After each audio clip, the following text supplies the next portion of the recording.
Chapter 1. In the beginning God created the heavens and the earth. The earth was without form, and void, and darkness was on the face of the deep. And the Spirit of God was hovering over the face of the waters. Then God said, "Let there be light," and there was light.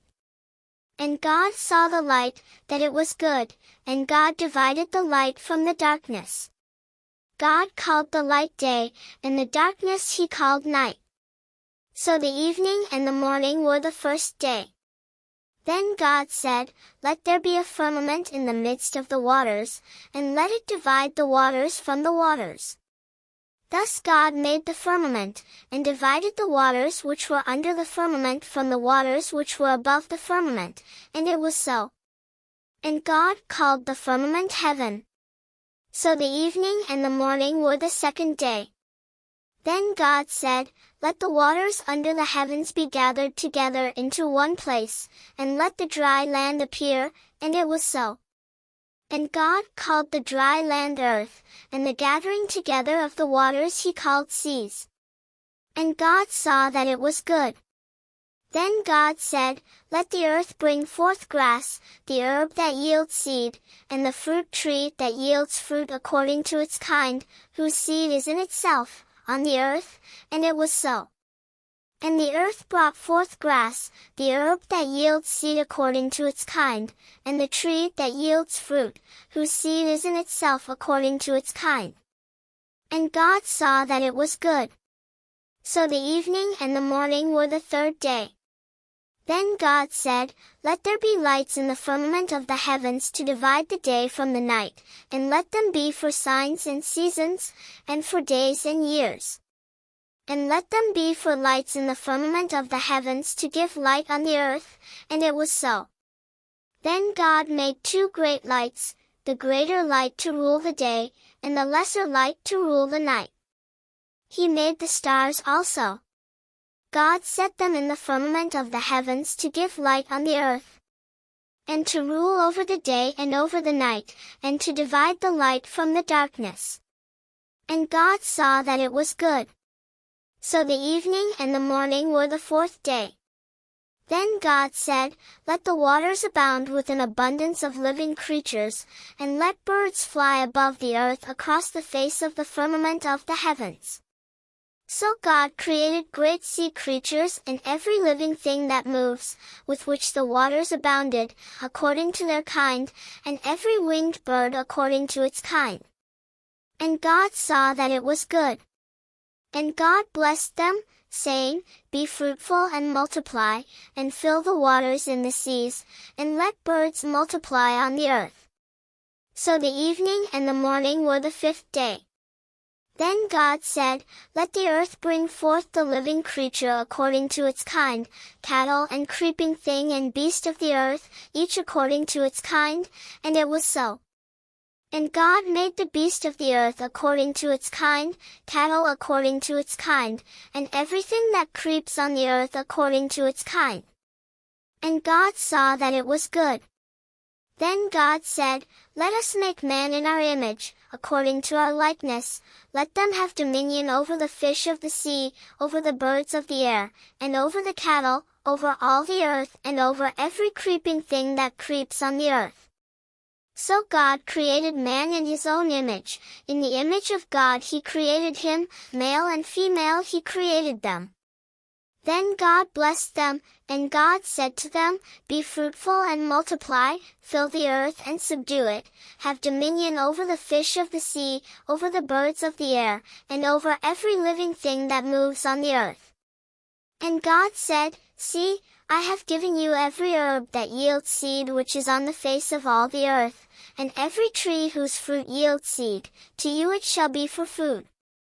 Also, to every beast of the earth, to every bird of the air, and to everything that creeps on the earth, in which there is life, I have given every green herb for food," and it was so. Then God saw everything that he had made, and indeed it was very good. So the evening and the morning were the sixth day. Chapter 2. Thus the heavens and the earth, and all the host of them, were finished. And on the seventh day God ended his work which he had done, and he rested on the seventh day from all his work which he had done.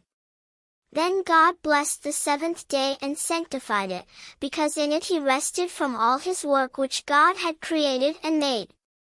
This is the history of the heavens and the earth when they were created, in the day that the Lord God made the earth and the heavens.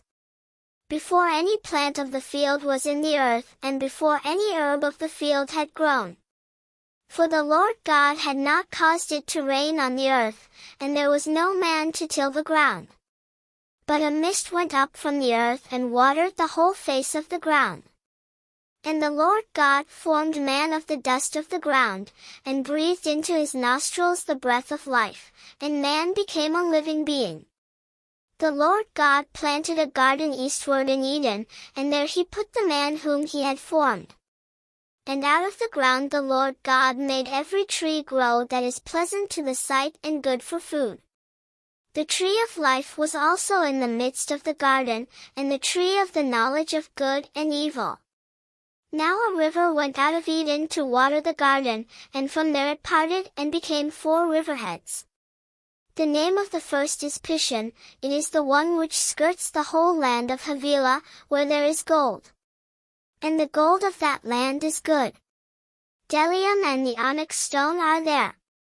The name of the second river is Gihon, it is the one which goes around the whole land of Cush.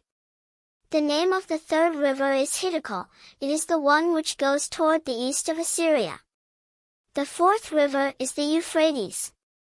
Then the Lord God took the man and put him in the Garden of Eden to tend and keep it. And the Lord God commanded the man, saying, Of every tree of the garden you may freely eat. But of the tree of the knowledge of good and evil you shall not eat, for in the day that you eat of it you shall surely die. And the Lord God said, It is not good that man should be alone, I will make him a helper comparable to him. Out of the ground the Lord God formed every beast of the field and every bird of the air, and brought them to Adam to see what he would call them. And whatever Adam called each living creature, that was its name. So Adam gave names to all cattle, to the birds of the air, and to every beast of the field. But for Adam there was not found a helper comparable to him. And the Lord God caused a deep sleep to fall on Adam, and he slept, and he took one of his ribs, and closed up the flesh in its place. Then the rib which the Lord God had taken from man he made into a woman, and he brought her to the man. And Adam said, This is now bone of my bones and flesh of my flesh, she shall be called woman, because she was taken out of man. Therefore a man shall leave his father and mother and be joined to his wife, and they shall become one flesh. And they were both naked, the man and his wife, and were not ashamed. Chapter 3. Now the serpent was more cunning than any beast of the field which the Lord God had made. And he said to the woman, Has God indeed said, You shall not eat of every tree of the garden? And the woman said to the serpent, We may eat the fruit of the trees of the garden. But of the fruit of the tree which is in the midst of the garden, God has said, You shall not eat it, nor shall you touch it, lest you die. Then the serpent said to the woman, You will not surely die. For God knows that in the day you eat of it your eyes will be opened, and you will be like God, knowing good and evil. So when the woman saw that the tree was good for food, that it was pleasant to the eyes, and a tree desirable to make one wise, she took of its fruit and ate. She also gave to her husband with her, and he ate. Then the eyes of both of them were opened, and they knew that they were naked, and they sewed fig leaves together and made themselves coverings. And they heard the sound of the Lord God walking in the garden in the cool of the day, and Adam and his wife hid themselves from the presence of the Lord God among the trees of the garden. Then the Lord God called to Adam and said to him, Where are you? So he said, I heard your voice in the garden, and I was afraid because I was naked, and I hid myself. And he said, Who told you that you were naked? Have you eaten from the tree of which I commanded you that you should not eat? Then the man said, The woman whom you gave to be with me, she gave me of the tree, and I ate. And the Lord God said to the woman, What is this you have done? The woman said, The serpent deceived me, and I ate. So the Lord God said to the serpent, Because you have done this, you are cursed more than all cattle, and more than every beast of the field. On your belly you shall go, and you shall eat dust all the days of your life. And I will put enmity between you and the woman, and between your seed and her seed. He shall bruise your head, and you shall bruise his heel. To the woman he said, I will greatly multiply your sorrow and your conception. In pain you shall bring forth children. Your desire shall be for your husband, and he shall rule over you. Then to Adam he said, Because you have heeded the voice of your wife, and have eaten from the tree of which I commanded you, saying, You shall not eat of it, cursed is the ground for your sake. In toil you shall eat of it all the days of your life. Both thorns and thistles it shall bring forth for you, and you shall eat the herb of the field. In the sweat of your face you shall eat bread till you return to the ground, for out of it you were taken, for dust you are, and to dust you shall return. And Adam called his wife's name Eve, because she was the mother of all living. Also for Adam and his wife the Lord God made tunics of skin, and clothed them. Then the Lord God said, Behold, the man has become like one of us, to know good and evil. And now, lest he put out his hand and take also of the tree of life, and eat, and live forever, therefore the Lord God sent him out of the Garden of Eden to till the ground from which he was taken. So he drove out the man, and he placed cherubim at the east of the Garden of Eden, and a flaming sword which turned every way, to guard the way to the tree of life. Chapter 4. Now Adam knew Eve his wife, and she conceived and bore Cain, and said, I have acquired a man from the Lord. Then she bore again, this time his brother Abel. Now Abel was a keeper of sheep, but Cain was a tiller of the ground. And in the process of time it came to pass that Cain brought an offering of the fruit of the ground to the Lord. Abel also brought of the firstborn of his flock and of their fat. And the Lord respected Abel and his offering, but he did not respect Cain and his offering. And Cain was very angry, and his countenance fell. So the Lord said to Cain, Why are you angry? And why has your countenance fallen? If you do well, will you not be accepted? And if you do not do well, sin lies at the door. And its desire is for you, but you should rule over it. Now Cain talked with Abel his brother, and it came to pass, when they were in the field, that Cain rose up against Abel his brother and killed him. Then the Lord said to Cain, Where is Abel your brother? He said, I do not know. Am I my brother's keeper? And he said, What have you done? The voice of your brother's blood cries out to me from the ground. So now you are cursed from the earth, which has opened its mouth to receive your brother's blood from your hand. When you till the ground, it shall no longer yield its strength to you. A fugitive and a vagabond you shall be on the earth. And Cain said to the Lord, My punishment is greater than I can bear. Surely you have driven me out this day from the face of the ground, I shall be hidden from your face, I shall be a fugitive and a vagabond on the earth, and it will happen that anyone who finds me will kill me. And the Lord said to him, Therefore, whoever kills Cain, vengeance shall be taken on him sevenfold. And the Lord set a mark on Cain, lest anyone finding him should kill him. Then Cain went out from the presence of the Lord and dwelt in the land of Nod on the east of Eden. And Cain knew his wife, and she conceived and bore Enoch. And he built a city, and called the name of the city after the name of his son Enoch. To Enoch was born Irad, and Irad begot Mehujael, and Mehujael begot Methusael, and Methusael begot Lamech. Then Lamech took for himself 2 wives, the name of one was Ada, and the name of the second was Zillah. And Ada bore Jabal. He was the father of those who dwell in tents and have livestock. His brother's name was Jubal. He was the father of all those who play the harp and flute. And as for Zillah, she also bore Tubal-Cain, an instructor of every craftsman in bronze and iron. And the sister of Tubal-Cain was Naamah. Then Lamech said to his wives, Ada and Zillah, hear my voice, wives of Lamech, listen to my speech.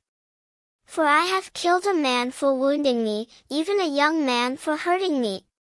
If Cain shall be avenged 7-fold, then Lamech 77-fold.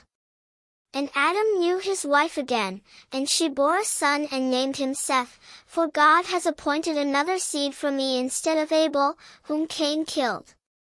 And as for Seth, to him also a son was born, and he named him Enosh. Then men began to call on the name of the Lord. Chapter 5. This is the book of the genealogy of Adam. In the day that God created man, he made him in the likeness of God. He created them male and female, and blessed them and called them mankind in the day they were created. And Adam lived 130 years, and begot a son in his own likeness, after his image, and named him Seth. After he begot Seth, the days of Adam were 800 years, and he had sons and daughters. So all the days that Adam lived were 930 years, and he died. Seth lived 105 years, and begot Enosh. After he begot Enosh, Seth lived 807 years, and had sons and daughters. So all the days of Seth were 912 years, and he died. Enosh lived 90 years, and begot Cainan. After he begot Cainan, Enosh lived 815 years, and had sons and daughters. So all the days of Enosh were 905 years, and he died. Cainan lived 70 years, and begot Mahalalel. After he begot Mahalalel, Cainan lived 840 years, and had sons and daughters. So all the days of Cainan were 910 years, and he died. Mahalalel lived 65 years, and begot Jared. After he begot Jared, Mahalalel lived 830 years, and had sons and daughters. So all the days of Mahalalel were 895 years, and he died. Jared lived 162 years, and begot Enoch. After he begot Enoch, Jared lived 800 years, and had sons and daughters. So all the days of Jared were 962 years, and he died. Enoch lived 65 years, and begot Methuselah. After he begot Methuselah, Enoch walked with God 300 years, and had sons and daughters. So all the days of Enoch were 365 years. And Enoch walked with God, and he was not, for God took him. Methuselah lived 187 years, and begot Lamech. After he begot Lamech, Methuselah lived 782 years, and had sons and daughters. So all the days of Methuselah were 969 years, and he died. Lamech lived 182 years, and had a son. And he called his name Noah, saying, This one will comfort us concerning our work and the toil of our hands, because of the ground which the Lord has cursed. After he begot Noah, Lamech lived 595 years, and had sons and daughters. So all the days of Lamech were 777 years, and he died. And Noah was 500 years old, and Noah begot Shem, Ham, and Japheth. Chapter 6. Now it came to pass, when men began to multiply on the face of the earth, and daughters were born to them, that the sons of God saw the daughters of men, that they were beautiful, and they took wives for themselves of all whom they chose.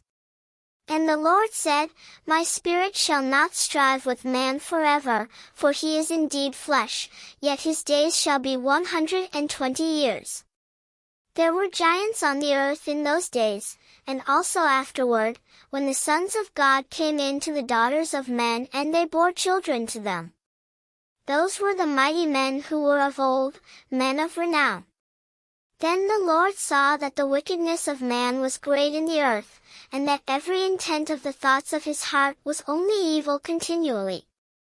And the Lord was sorry that he had made man on the earth, and he was grieved in his heart. So the Lord said, I will destroy man whom I have created from the face of the earth, both man and beast, creeping thing and birds of the air, for I am sorry that I have made them. But Noah found grace in the eyes of the Lord. This is the genealogy of Noah. Noah was a just man, perfect in his generations. Noah walked with God. And Noah begot 3 sons, Shem, Ham, and Japheth. The earth also was corrupt before God, and the earth was filled with violence. So God looked upon the earth, and indeed it was corrupt, for all flesh had corrupted their way on the earth. And God said to Noah, The end of all flesh has come before me, for the earth is filled with violence through them, and behold, I will destroy them with the earth.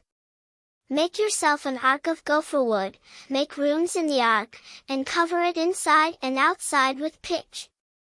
And this is how you shall make it: the length of the ark shall be 300 cubits, its width 50 cubits, and its height 30 cubits. You shall make a window for the ark, and you shall finish it to a cubit from above, and set the door of the ark in its side. You shall make it with lower, second, and third decks. And behold, I myself am bringing floodwaters on the earth, to destroy from under heaven all flesh in which is the breath of life, everything that is on the earth shall die. But I will establish my covenant with you, and you shall go into the ark, you, your sons, your wife, and your sons' wives with you. And of every living thing of all flesh you shall bring 2 of every sort into the ark, to keep them alive with you, they shall be male and female.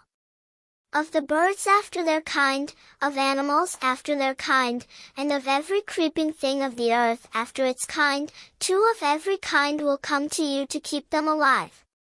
And you shall take for yourself of all food that is eaten, and you shall gather it to yourself, and it shall be food for you and for them. Thus Noah did, according to all that God commanded him, so he did. Chapter 7. Then the Lord said to Noah, Come into the ark, you and all your household, because I have seen that you are righteous before me in this generation. You shall take with you 7 each of every clean animal, a male and his female, 2 each of animals that are unclean, a male and his female. Also 7 each of birds of the air, male and female, to keep the species alive on the face of all the earth. For after 7 more days I will cause it to rain on the earth 40 days and 40 nights, and I will destroy from the face of the earth all living things that I have made. And Noah did according to all that the Lord commanded him. Noah was 600 years old when the floodwaters were on the earth. So Noah, with his sons, his wife, and his sons' wives, went into the ark because of the waters of the flood. Of clean animals, of animals that are unclean, of birds, and of everything that creeps on the earth. 2 by 2 they went into the ark to Noah, male and female, as God had commanded Noah. And it came to pass after 7 days that the waters of the flood were on the earth. In the 600th year of Noah's life, in the 2nd month, the 17th day of the month, on that day all the fountains of the great deep were broken up, and the windows of heaven were opened. And the rain was on the earth 40 days and 40 nights. On the very same day Noah and Noah's sons, Shem, Ham, and Japheth, and Noah's wife and the 3 wives of his sons with them, entered the ark, they and every beast after its kind, all cattle after their kind, every creeping thing that creeps on the earth after its kind, and every bird after its kind, every bird of every sort. And they went into the ark to Noah, 2 by 2, of all flesh in which is the breath of life. So those that entered, male and female of all flesh, went in as God had commanded him, and the Lord shut him in. Now the flood was on the earth 40 days. The waters increased and lifted up the ark, and it rose high above the earth. The waters prevailed and greatly increased on the earth, and the ark moved about on the surface of the waters. And the waters prevailed exceedingly on the earth, and all the high hills under the whole heaven were covered. The waters prevailed 15 cubits upward, and the mountains were covered. And all flesh died that moved on the earth, birds and cattle and beasts and every creeping thing that creeps on the earth, and every man. All in whose nostrils was the breath of the Spirit of life, all that was on the dry land, died. So he destroyed all living things which were on the face of the ground, both man and cattle, creeping thing and bird of the air. They were destroyed from the earth. Only Noah and those who were with him in the ark remained alive. And the waters prevailed on the earth 150 days. Chapter 8. Then God remembered Noah, and every living thing, and all the animals that were with him in the ark. And God made a wind to pass over the earth, and the waters subsided. The fountains of the deep and the windows of heaven were also stopped, and the rain from heaven was restrained. And the waters receded continually from the earth. At the end of the 150 days the waters decreased. Then the ark rested in the 7th month, the 17th day of the month, on the mountains of Ararat. And the waters decreased continually until the 10th month. In the 10th month, on the 1st day of the month, the tops of the mountains were seen. So it came to pass, at the end of 40 days, that Noah opened the window of the ark which he had made. Then he sent out a raven, which kept going to and fro until the waters had dried up from the earth. He also sent out from himself a dove, to see if the waters had receded from the face of the ground. But the dove found no resting place for the sole of her foot, and she returned into the ark to him, for the waters were on the face of the whole earth. So he put out his hand and took her, and drew her into the ark to himself. And he waited yet another 7 days, and again he sent the dove out from the ark. Then the dove came to him in the evening, and behold, a freshly plucked olive leaf was in her mouth, and Noah knew that the waters had receded from the earth. So he waited yet another 7 days and sent out the dove, which did not return again to him any more. And it came to pass in the 601st year, in the 1st month, the 1st day of the month, that the waters were dried up from the earth. And Noah removed the covering of the ark and looked, and indeed the surface of the ground was dry. And in the 2nd month, on the 27th day of the month, the earth was dried. Then God spoke to Noah, saying, Go out of the ark, you and your wife, and your sons' wives with you. Bring out with you every living thing of all flesh that is with you, birds and cattle and every creeping thing that creeps on the earth, so that they may abound on the earth, and be fruitful and multiply on the earth. So Noah went out, and his sons and his wife and his sons' wives with him. Every animal, every creeping thing, every bird, and whatever creeps on the earth, according to their families, went out of the ark. Then Noah built an altar to the Lord, and took of every clean animal and of every clean bird, and offered burnt offerings on the altar. And the Lord smelled a soothing aroma. Then the Lord said in his heart, I will never again curse the ground for man's sake, although the imagination of man's heart is evil from his youth, nor will I again destroy every living thing as I have done. While the earth remains, seedtime and harvest, cold and heat, winter and summer, and day and night shall not cease. Chapter 9. So God blessed Noah and his sons, and said to them, Be fruitful and multiply, and fill the earth. And the fear of you and the dread of you shall be on every beast of the earth, on every bird of the air, on all that move on the earth, and on all the fish of the sea. They are given into your hand. Every moving thing that lives shall be food for you. I have given you all things, even as the green herbs. But you shall not eat flesh with its life, that is, its blood. Surely for your lifeblood I will demand a reckoning, from the hand of every beast I will require it, and from the hand of man. From the hand of every man's brother I will require the life of man. Whoever sheds man's blood, by man his blood shall be shed, for in the image of God he made man. And as for you, be fruitful and multiply, bring forth abundantly in the earth and multiply in it. Then God spoke to Noah and to his sons with him, saying, And as for me, behold, I establish my covenant with you and with your descendants after you. And with every living creature that is with you, the birds, the cattle, and every beast of the earth with you, of all that go out of the ark, every beast of the earth. Thus I establish my covenant with you, never again shall all flesh be cut off by the waters of the flood, never again shall there be a flood to destroy the earth. And God said, This is the sign of the covenant which I make between me and you, and every living creature that is with you, for perpetual generations. I set my rainbow in the cloud, and it shall be for the sign of the covenant between me and the earth. It shall be, when I bring a cloud over the earth, that the rainbow shall be seen in the cloud. And I will remember my covenant which is between me and you and every living creature of all flesh. The waters shall never again become a flood to destroy all flesh. The rainbow shall be in the cloud, and I will look on it to remember the everlasting covenant between God and every living creature of all flesh that is on the earth.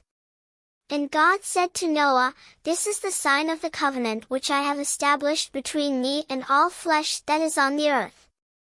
Now the sons of Noah who went out of the ark were Shem, Ham, and Japheth.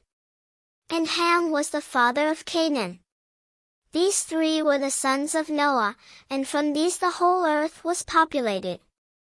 And Noah began to be a farmer, and he planted a vineyard. Then he drank of the wine and was drunk, and became uncovered in his tent. And Ham, the father of Canaan, saw the nakedness of his father, and told his two brothers outside. But Shem and Japheth took a garment, laid it on both their shoulders, and went backward and covered the nakedness of their father. Their faces were turned away, and they did not see their father's nakedness. So Noah awoke from his wine, and knew what his younger son had done to him. Then he said, Cursed be Canaan, a servant of servants he shall be to his brethren. And he said, Blessed be the Lord, the God of Shem, and may Canaan be his servant. May God enlarge Japheth, and may he dwell in the tents of Shem, and may Canaan be his servant. And Noah lived after the flood 350 years. So all the days of Noah were 950 years, and he died. Chapter 10. Now this is the genealogy of the sons of Noah, Shem, Ham, and Japheth. And sons were born to them after the flood. The sons of Japheth were Gomer, Magog, Madai, Javan, Tubal, Meshech, and Tiras. The sons of Gomer were Ashkenaz, Riphath, and Togarmah. The sons of Javan were Elisha, Tarshish, Kittim, and Dodanim. From these the coastland peoples of the Gentiles were separated into their lands, everyone according to his language, according to their families, into their nations. The sons of Ham were Cush, Mizraim, Put, and Canaan. The The sons of Cush were Seba, Havilah, Sabta, Rama, and Sabteka, and the sons of Rama were Sheba and Dedan. Cush begot Nimrod. He began to be a mighty one on the earth. He was a mighty hunter before the Lord, therefore it is said, like Nimrod the mighty hunter before the Lord. And the beginning of his kingdom was Babel, Erech, Akkad, and Calneh, in the land of Shinar. From that land he went to Assyria and built Nineveh, Rehoboth-ir, Calah, and Rezin between Nineveh and Calah, that is the principal city. Mizraim begot Ludim, Anamim, Lahabim, Naphtuhim, Pathrusim, and Casluim, from whom came the Philistines and Caphtorim.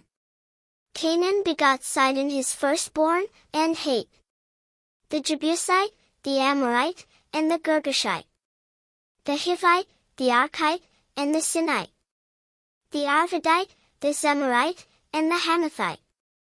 Afterward the families of the Canaanites were dispersed. And the border of the Canaanites was from Sidon as you go toward Gerar, as far as Gaza, then as you go toward Sodom, Gomorrah, Admah, and Zeboim, as far as Lasha. These were the sons of Ham, according to their families, according to their languages, in their lands and in their nations. And children were born also to Shem, the father of all the children of Eber, the brother of Japheth the elder. The sons of Shem were Elam, Ashur, Arphaxad, Lud, and Aram. The sons of Aram were Uzi, Hul, Gether, and Mash. Arphaxad begot Sulah, and Sulah begot Eber. To Eber were born 2 sons. The name of one was Peleg, for in his days the earth was divided, and his brother's name was Joktan. Joktan begot Almodad, Shaleth, Hazarmaveth, Jerah, Hadaram, Uzal, Diklah, Obal, Abimael, Sheba, Ophir, Havilah, and Jobab. All these were the sons of Joktan. And their dwelling place was from Mesha as you go toward Sephar, the mountain of the east. These were the sons of Shem, according to their families, according to their languages, in their lands, according to their nations.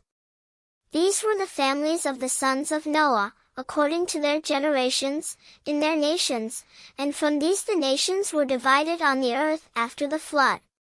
Chapter 11. Now the whole earth had one language and one speech. And it came to pass, as they journeyed from the east, that they found a plain in the land of Shinar, and they dwelt there. Then they said to one another, Come, let us make bricks and bake them thoroughly. They had brick for stone, and they had asphalt for mortar. And they said, Come, let us build ourselves a city, and a tower whose top is in the heavens. Let us make a name for ourselves, lest we be scattered abroad over the face of the whole earth. But the Lord came down to see the city and the tower which the sons of men had built. And the Lord said, Indeed the people are one and they all have one language, and this is what they begin to do. Now nothing that they propose to do will be withheld from them. Come, let us go down and there confuse their language, that they may not understand one another's speech. So the Lord scattered them abroad from there over the face of all the earth, and they ceased building the city. Therefore its name is called Babel, because there the Lord confused the language of all the earth, and from there the Lord scattered them abroad over the face of all the earth. This is the genealogy of Shem. Shem was 100 years old, and begot Arphaxad 2 years after the flood. After he begot Arphaxad, Shem lived 500 years, and begot sons and daughters. Arphaxad lived 35 years, and begot Sulah. After he begot Sulah, Arphaxad lived 403 years, and begot sons and daughters. Sulah lived 30 years, and begot Eber. After he begot Eber, Sulah lived 403 years, and begot sons and daughters. Eber lived 34 years, and begot Peleg. After he begot Peleg, Eber lived 430 years, and begot sons and daughters. Peleg lived 30 years, and begot Reu. After he begot Reu, Peleg lived 209 years, and begot sons and daughters. Reu lived 32 years, and begot Serug. After he begot Serug, Reu lived 207 years, and begot sons and daughters. Serug lived 30 years, and begot Nahor. After he begot Nahor, Serug lived 200 years, and begot sons and daughters. Nahor lived 29 years, and begot Terah. After he begot Terah, Nahor lived 119 years, and begot sons and daughters. Now Terah lived 70 years, and begot Abram, Nahor, and Haran. This is the genealogy of Terah. Terah begot Abram, Nahor, and Haran. Haran begot Lot. And Haran died before his father Terah in his native land, in Ur of the Chaldeans. Then Abram and Nahor took wives. The name of Abram's wife was Sarai, and the name of Nahor's wife, Milcah, the daughter of Haran the father of Milcah and the father of Iscah. But Sarai was barren, she had no child. And Terah took his son Abram and his grandson Lot, the son of Haran, and his daughter-in-law Sarai, his son Abram's wife, and they went out with them from Ur of the Chaldeans to go to the land of Canaan, and they came to Haran and dwelt there. So the days of Terah were 205 years, and Terah died in Haran. Chapter 12. Now the Lord had said to Abram, Get out of your country, from your family and from your father's house, to a land that I will show you. I will make you a great nation, I will bless you and make your name great, and you shall be a blessing. I will bless those who bless you, and I will curse him who curses you, and in you all the families of the earth shall be blessed. So Abram departed as the Lord had spoken to him, and Lot went with him. And Abram was 75 years old when he departed from Haran. Then Abram took Sarai his wife and Lot his brother's son, and all their possessions that they had gathered, and the people whom they had acquired in Haran, and they departed to go to the land of Canaan. So they came to the land of Canaan. Abram passed through the land to the place of Shechem, as far as the terebinth tree of Moreh. And the Canaanites were then in the land. Then the Lord appeared to Abram and said, To your descendants I will give this land. And there he built an altar to the Lord, who had appeared to him. And he moved from there to the mountain east of Bethel, and he pitched his tent with Bethel on the west and Ai on the east. There he built an altar to the Lord and called on the name of the Lord. So Abram journeyed, going on still toward the south.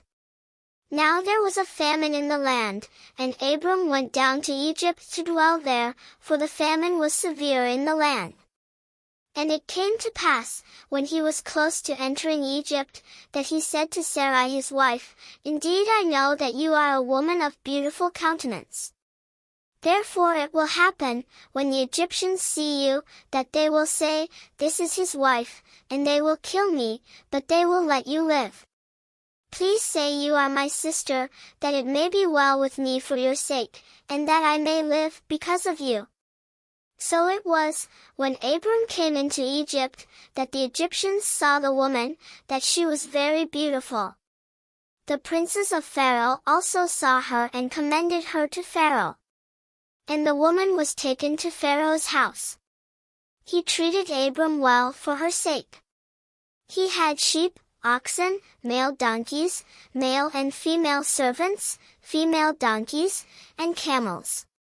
But the Lord plagued Pharaoh and his house with great plagues because of Sarai, Abram's wife. And Pharaoh called Abram and said, What is this you have done to me? Why did you not tell me that she was your wife? Why did you say, She is my sister? I might have taken her as my wife. Now therefore, here is your wife, take her and go your way. So Pharaoh commanded his men concerning him, and they sent him away, with his wife and all that he had. Chapter 13. Then Abram went up from Egypt, he and his wife and all that he had, and Lot with him, to the south. Abram was very rich in livestock, in silver, and in gold.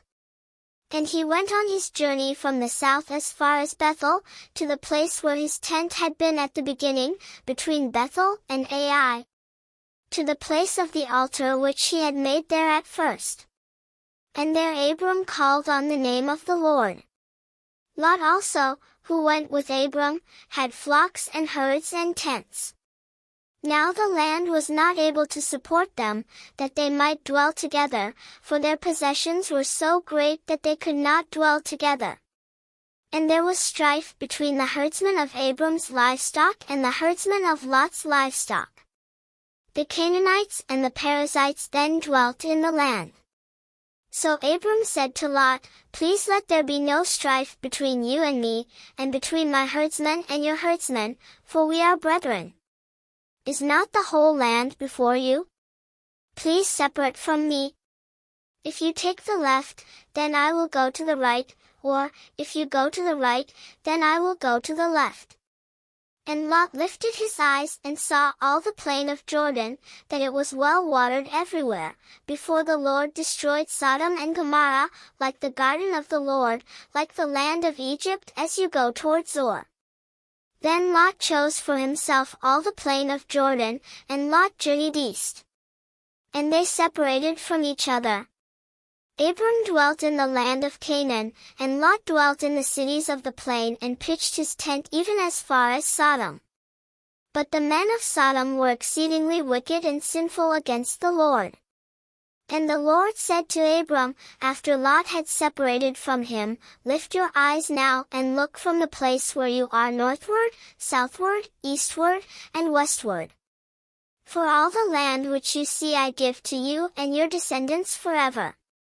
And I will make your descendants as the dust of the earth, so that if a man could number the dust of the earth, then your descendants also could be numbered. Arise, walk in the land through its length and its width, for I give it to you. Then Abram moved his tent, and went and dwelt by the terebinth trees of Mamre, which are in Hebron, and built an altar there to the Lord. Chapter 14.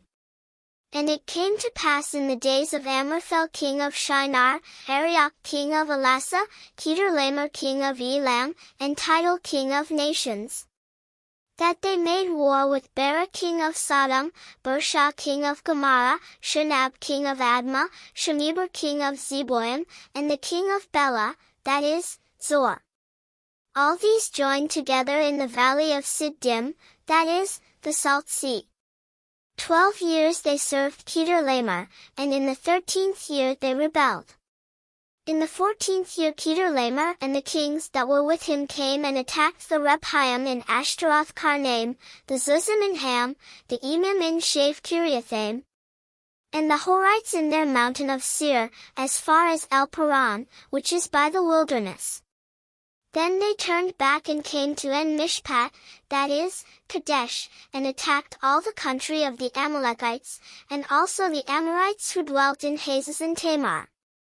And the king of Sodom, the king of Gomorrah, the king of Admah, the king of Zeboim, and the king of Bela, that is, Zoar, went out and joined together in battle in the valley of Siddim, against Kedorlaomer king of Elam, Tidal king of nations, Amraphel king of Shinar, and Arioch king of Elasa, 4 kings against 5. Now the valley of Siddim was full of asphalt pits, and the kings of Sodom and Gomorrah fled, some fell there, and the remainder fled to the mountains. Then they took all the goods of Sodom and Gomorrah, and all their provisions, and went their way. They also took Lot, Abram's brother's son who dwelt in Sodom, and his goods, and departed. Then one who had escaped came and told Abram the Hebrew, for he dwelt by the terebinth trees of Mamre the Amorite, brother of Eshcol and brother of Aner, and they were allies with Abram. Now when Abram heard that his brother was taken captive, he armed his 318 trained servants who were born in his own house, and went in pursuit as far as Dan. He divided his forces against them by night, and he and his servants attacked them and pursued them as far as Hobah, which is north of Damascus. So he brought back all the goods, and also brought back his brother Lot and his goods, as well as the women and the people. And the king of Sodom went out to meet him at the valley of Shave, that is, the king's valley, after his return from the defeat of Kedorlaomer and the kings who were with him. Then Melchizedek king of Salem brought out bread and wine, he was the priest of God Most High. And he blessed him and said, Blessed be Abram of God Most High, possessor of heaven and earth. And blessed be God Most High, who has delivered your enemies into your hand. And he gave him a tithe of all. Now the king of Sodom said to Abram, Give me the persons, and take the goods for yourself. But Abram said to the king of Sodom, I have raised my hand to the Lord, God Most High, the possessor of heaven and earth, that I will take nothing, from a thread to a sandal strap, and that I will not take anything that is yours, lest you should say, I have made Abram rich except only what the young men have eaten, and the portion of the men who went with me, Aner, Eshcol, and Mamre, let them take their portion. Chapter 15. After these things the word of the Lord came to Abram in a vision, saying, Do not be afraid, Abram. I am your shield, your exceedingly great reward. But Abram said, Lord God, what will you give me, seeing I go childless, and the heir of my house is Eliezer of Damascus? Then Abram said, Look, you have given me no offspring, indeed one born in my house is my heir. And behold, the word of the Lord came to him, saying, This one shall not be your heir, but one who will come from your own body shall be your heir. Then he brought him outside and said, Look now toward heaven, and count the stars if you are able to number them. And he said to him, So shall your descendants be. And he believed in the Lord, and he accounted it to him for righteousness. Then he said to him, I am the Lord, who brought you out of Ur of the Chaldeans, to give you this land to inherit it. And he said, Lord God, how shall I know that I will inherit it?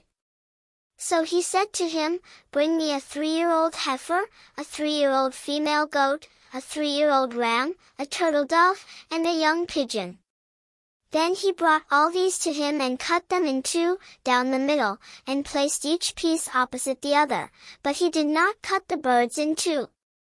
And when the vultures came down on the carcasses, Abram drove them away. Now when the sun was going down, a deep sleep fell upon Abram, and behold, horror and great darkness fell upon him.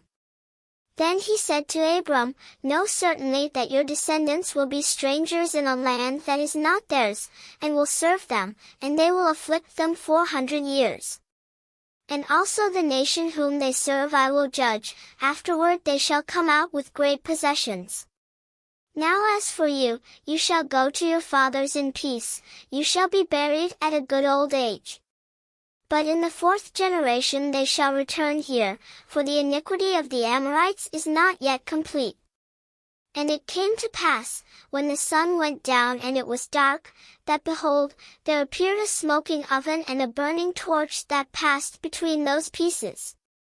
On the same day the Lord made a covenant with Abram, saying, To your descendants I have given this land, from the river of Egypt to the great river, the river Euphrates, the Kenite, the Kenizzites, the Cadmonites, the Hittites, the Perizzites, the Rephaim, the Amorites, the Canaanites, the Girgashites, and the Jebusites. Chapter 16. Now Sarai, Abram's wife, had borne him no children. And she had an Egyptian maidservant whose name was Hagar. So Sarai said to Abram, See now, the Lord has restrained me from bearing children. Please, go into my maid, perhaps I shall obtain children by her. And Abram heeded the voice of Sarai. Then Sarai, Abram's wife, took Hagar her maid, the Egyptian, and gave her to her husband Abram to be his wife, after Abram had dwelt 10 years in the land of Canaan. So he went in to Hagar, and she conceived. And when she saw that she had conceived, her mistress became despised in her eyes. Then Sarai said to Abram, My wrong be upon you. I gave my maid into your embrace, and when she saw that she had conceived, I became despised in her eyes. The Lord judge between you and me. So Abram said to Sarai, Indeed your maid is in your hand, do to her as you please. And when Sarai dealt harshly with her, she fled from her presence. Now the angel of the Lord found her by a spring of water in the wilderness, by the spring on the way to Shur. And he said, Hagar, Sarai's maid, where have you come from, and where are you going? She said, I am fleeing from the presence of my mistress Sarai. The angel of the Lord said to her, Return to your mistress, and submit yourself under her hand. Then the angel of the Lord said to her, I will multiply your descendants exceedingly, so that they shall not be counted for multitude. And the angel of the Lord said to her, Behold, you are with child, and you shall bear a son. You shall call his name Ishmael, because the Lord has heard your affliction. He shall be a wild man, his hand shall be against every man, and every man's hand against him. And he shall dwell in the presence of all his brethren. Then she called the name of the Lord who spoke to her, You are the God who sees, for she said, Have I also here seen him who sees me? Therefore the well was called Bir Lahai Roi. Observe, it is between Kadesh and Bered. So Hagar bore Abram a son, and Abram named his son, whom Hagar bore, Ishmael. Abram was 86 years old when Hagar bore Ishmael to Abram. Chapter 17. When Abram was 99 years old, the Lord appeared to Abram and said to him, I am Almighty God, walk before me and be blameless. And I will make my covenant between me and you, and will multiply you exceedingly. Then Abram fell on his face, and God talked with him, saying, As for me, behold, my covenant is with you, and you shall be a father of many nations. No longer shall your name be called Abram, but your name shall be Abraham, for I have made you a father of many nations. I will make you exceedingly fruitful, and I will make nations of you, and kings shall come from you. And I will establish my covenant between me and you and your descendants after you in their generations, for an everlasting covenant, to be God to you and your descendants after you. Also I give to you and your descendants after you the land in which you are a stranger, all the land of Canaan, as an everlasting possession, and I will be their God. And God said to Abraham, As for you, you shall keep my covenant, you and your descendants after you throughout their generations. This is my covenant which you shall keep, between me and you and your descendants after you, every male child among you shall be circumcised. And you shall be circumcised in the flesh of your foreskins, and it shall be a sign of the covenant between me and you. He who is 8 days old among you shall be circumcised, every male child in your generations, he who is born in your house or bought with money from any foreigner who is not your descendant. He who is born in your house and he who is bought with your money must be circumcised, and my covenant shall be in your flesh for an everlasting covenant. And the uncircumcised male child, who is not circumcised in the flesh of his foreskin, that person shall be cut off from his people, he has broken my covenant. Then God said to Abraham, As for Sarai your wife, you shall not call her name Sarai, but Sarah shall be her name. And I will bless her and also give you a son by her, then I will bless her, and she shall be a mother of nations, kings of peoples shall be from her. Then Abraham fell on his face and laughed, and said in his heart, Shall a child be born to a man who is 100 years old? And shall Sarah, who is 90 years old, bear a child? And Abraham said to God, Oh, that Ishmael might live before you. Then God said, No, Sarah your wife shall bear you a son, and you shall call his name Isaac. I will establish my covenant with him for an everlasting covenant, and with his descendants after him. And as for Ishmael, I have heard you. Behold, I have blessed him, and will make him fruitful, and will multiply him exceedingly. He shall beget 12 princes, and I will make him a great nation. But my covenant I will establish with Isaac, whom Sarah shall bear to you at this set time next year. Then he finished talking with him, and God went up from Abraham. So Abraham took Ishmael his son, all who were born in his house and all who were bought with his money, every male among the men of Abraham's house, and circumcised the flesh of their foreskins that very same day, as God had said to him. Abraham was 99 years old when he was circumcised in the flesh of his foreskin. And Ishmael his son was 13 years old when he was circumcised in the flesh of his foreskin. That very same day Abraham was circumcised, and his son Ishmael. And all the men of his house, born in the house or bought with money from a foreigner, were circumcised with him. Chapter 18. Then the Lord appeared to him by the terebinth trees of Mamre, as he was sitting in the tent door in the heat of the day. So he lifted his eyes and looked, and behold, 3 men were standing by him, and when he saw them, he ran from the tent door to meet them, and bowed himself to the ground. And said, My Lord, if I have now found favor in your sight, do not pass on by your servant. Please let a little water be brought, and wash your feet, and rest yourselves under the tree. And I will bring a morsel of bread, that you may refresh your hearts. After that you may pass by, inasmuch as you have come to your servant. They said, Do as you have said. So Abraham hurried into the tent to Sarah and said, Quickly, make ready 3 measures of fine meal, knead it and make cakes. And Abraham ran to the herd, took a tender and good calf, gave it to a young man, and he hastened to prepare it. So he took butter and milk and the calf which he had prepared, and set it before them, and he stood by them under the tree as they ate. Then they said to him, Where is Sarah your wife? So he said, Here, in the tent. And he said, I will certainly return to you according to the time of life, and behold, Sarah your wife shall have a son. Sarah was listening in the tent door which was behind him. Now Abraham and Sarah were old, well advanced in age, and Sarah had passed the age of childbearing.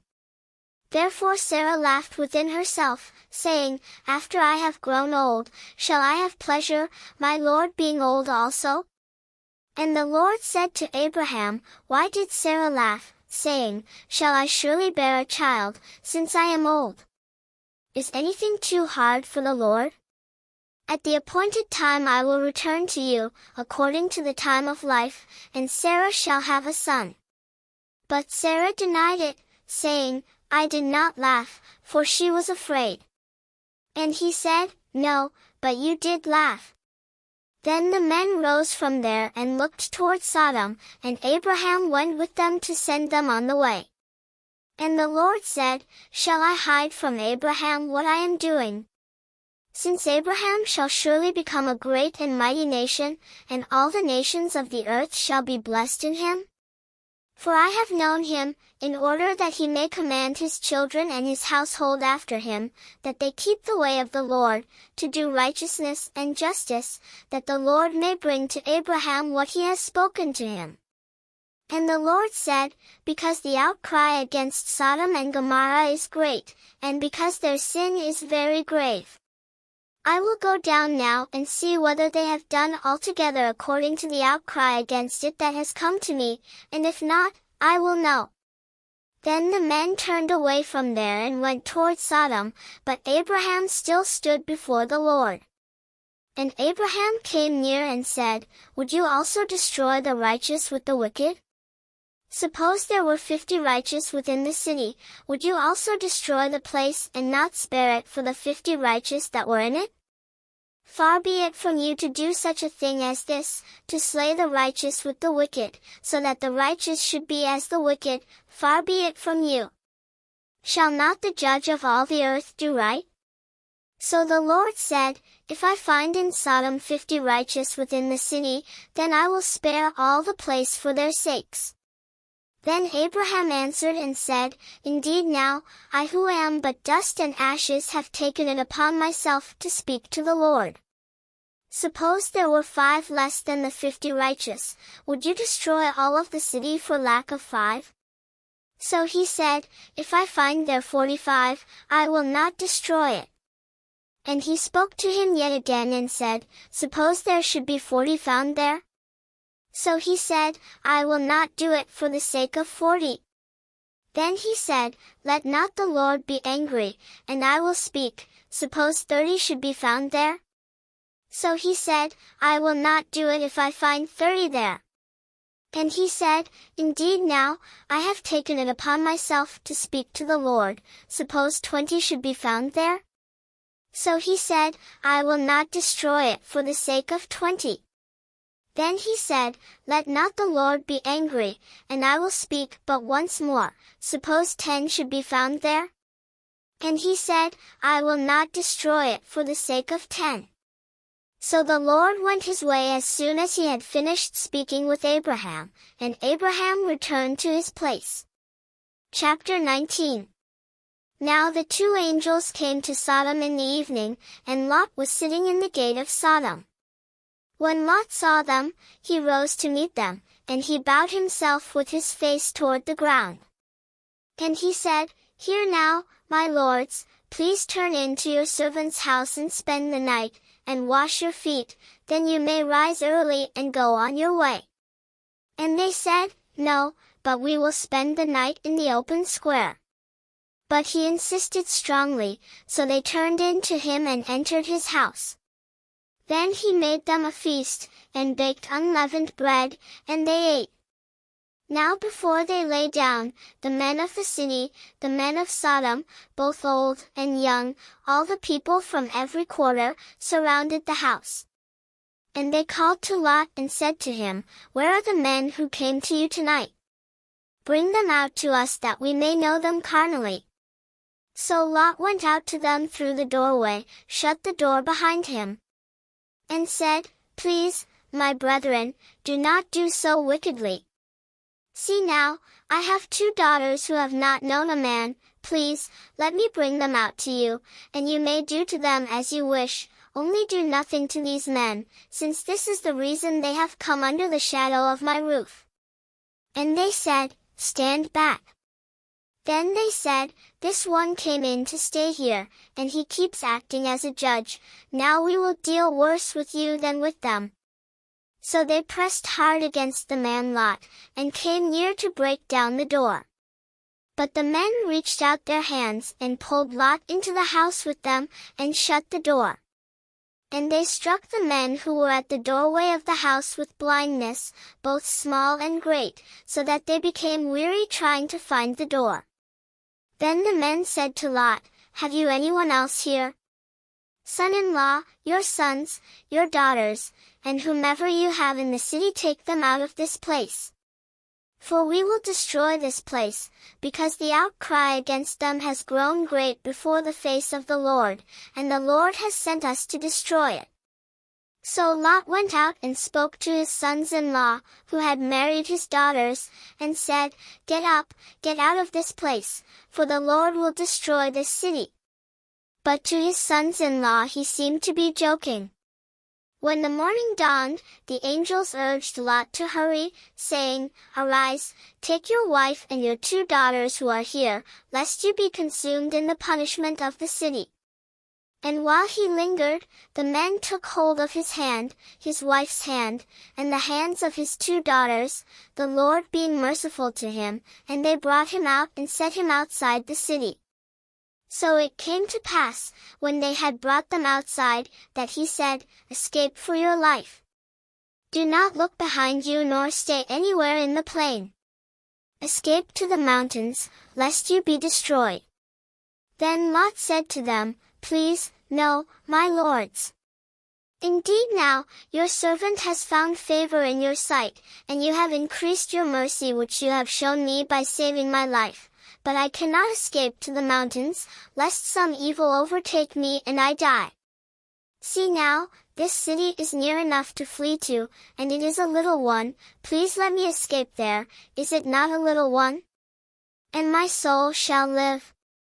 And he said to him, See, I have favored you concerning this thing also, in that I will not overthrow this city for which you have spoken. Hurry, escape there. For I cannot do anything until you arrive there.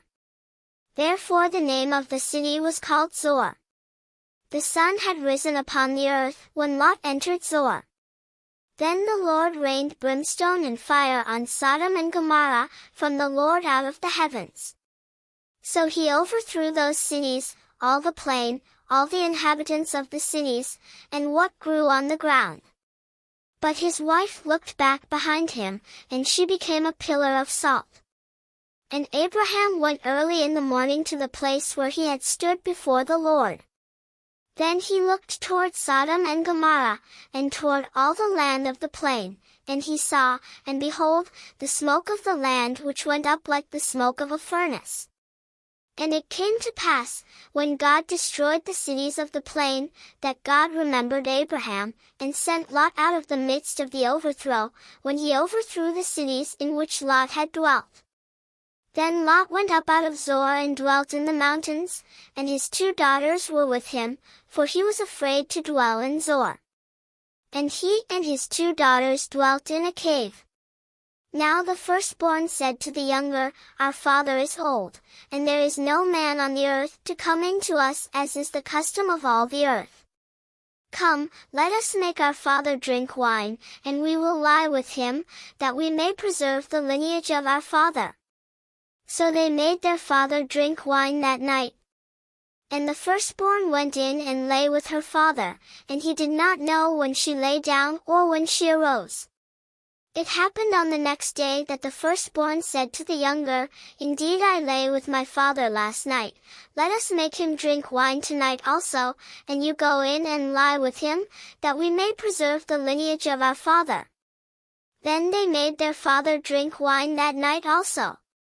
And the younger arose and lay with him, and he did not know when she lay down or when she arose. Thus both the daughters of Lot were with child by their father. The firstborn bore a son and called his name Moab, he is the father of the Moabites to this day.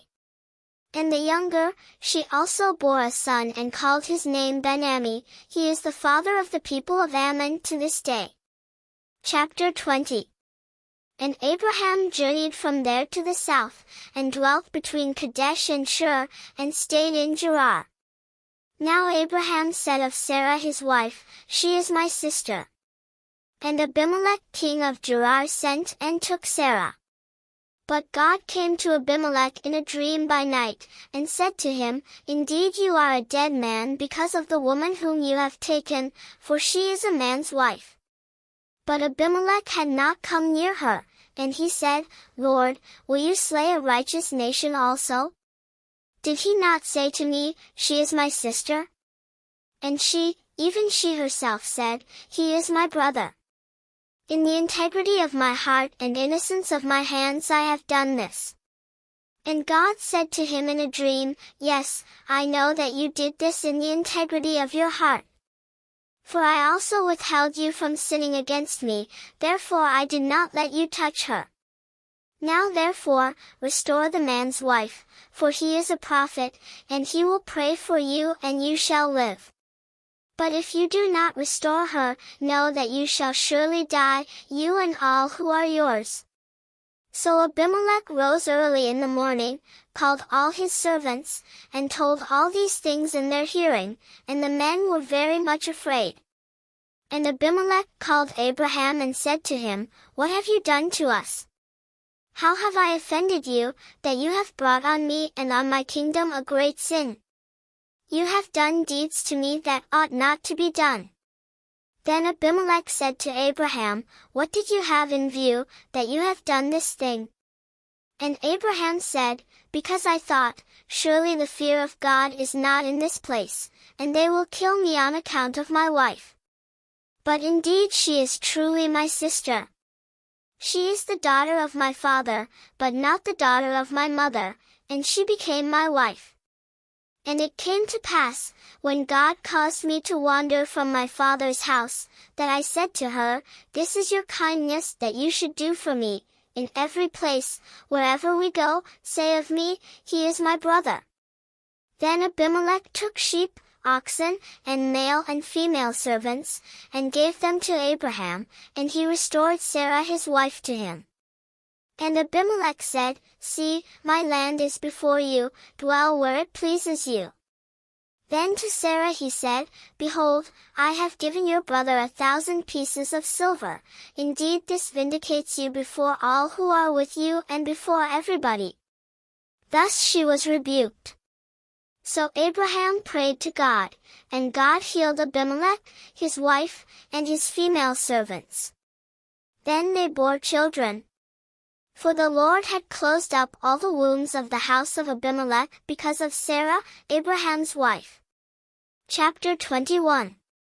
And the Lord visited Sarah as he had said, and the Lord did for Sarah as he had spoken.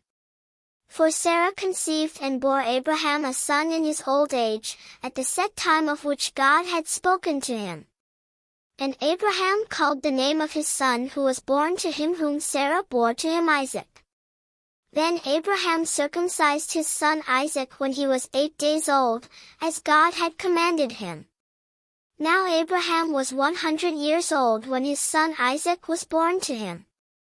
And Sarah said, God has made me laugh, and all who hear will laugh with me. She also said, Who would have said to Abraham that Sarah would nurse children? For I have borne him a son in his old age. So the child grew and was weaned. And Abraham made a great feast on the same day that Isaac was weaned. And Sarah saw the son of Hagar the Egyptian, whom she had borne to Abraham, scoffing. Therefore she said to Abraham, Cast out this bondwoman and her son, for the son of this bondwoman shall not be heir with my son, namely with Isaac. And the matter was very displeasing in Abraham's sight because of his son. But God said to Abraham, Do not let it be displeasing in your sight because of the lad or because of your bondwoman. Whatever Sarah has said to you, listen to her voice, for in Isaac your seed shall be called. Yet I will also make a nation of the son of the bondwoman, because he is your seed. So Abraham rose early in the morning, and took bread and a skin of water, and putting it on her shoulder, he gave it and the boy to Hagar, and sent her away. Then she departed and wandered in the wilderness of Beersheba. And the water in the skin was used up, and she placed the boy under one of the shrubs. Then she went and sat down across from him at a distance of about a bowshot, for she said to herself, Let me not see the death of the boy. So she sat opposite him, and lifted her voice and wept. And God heard the voice of the lad.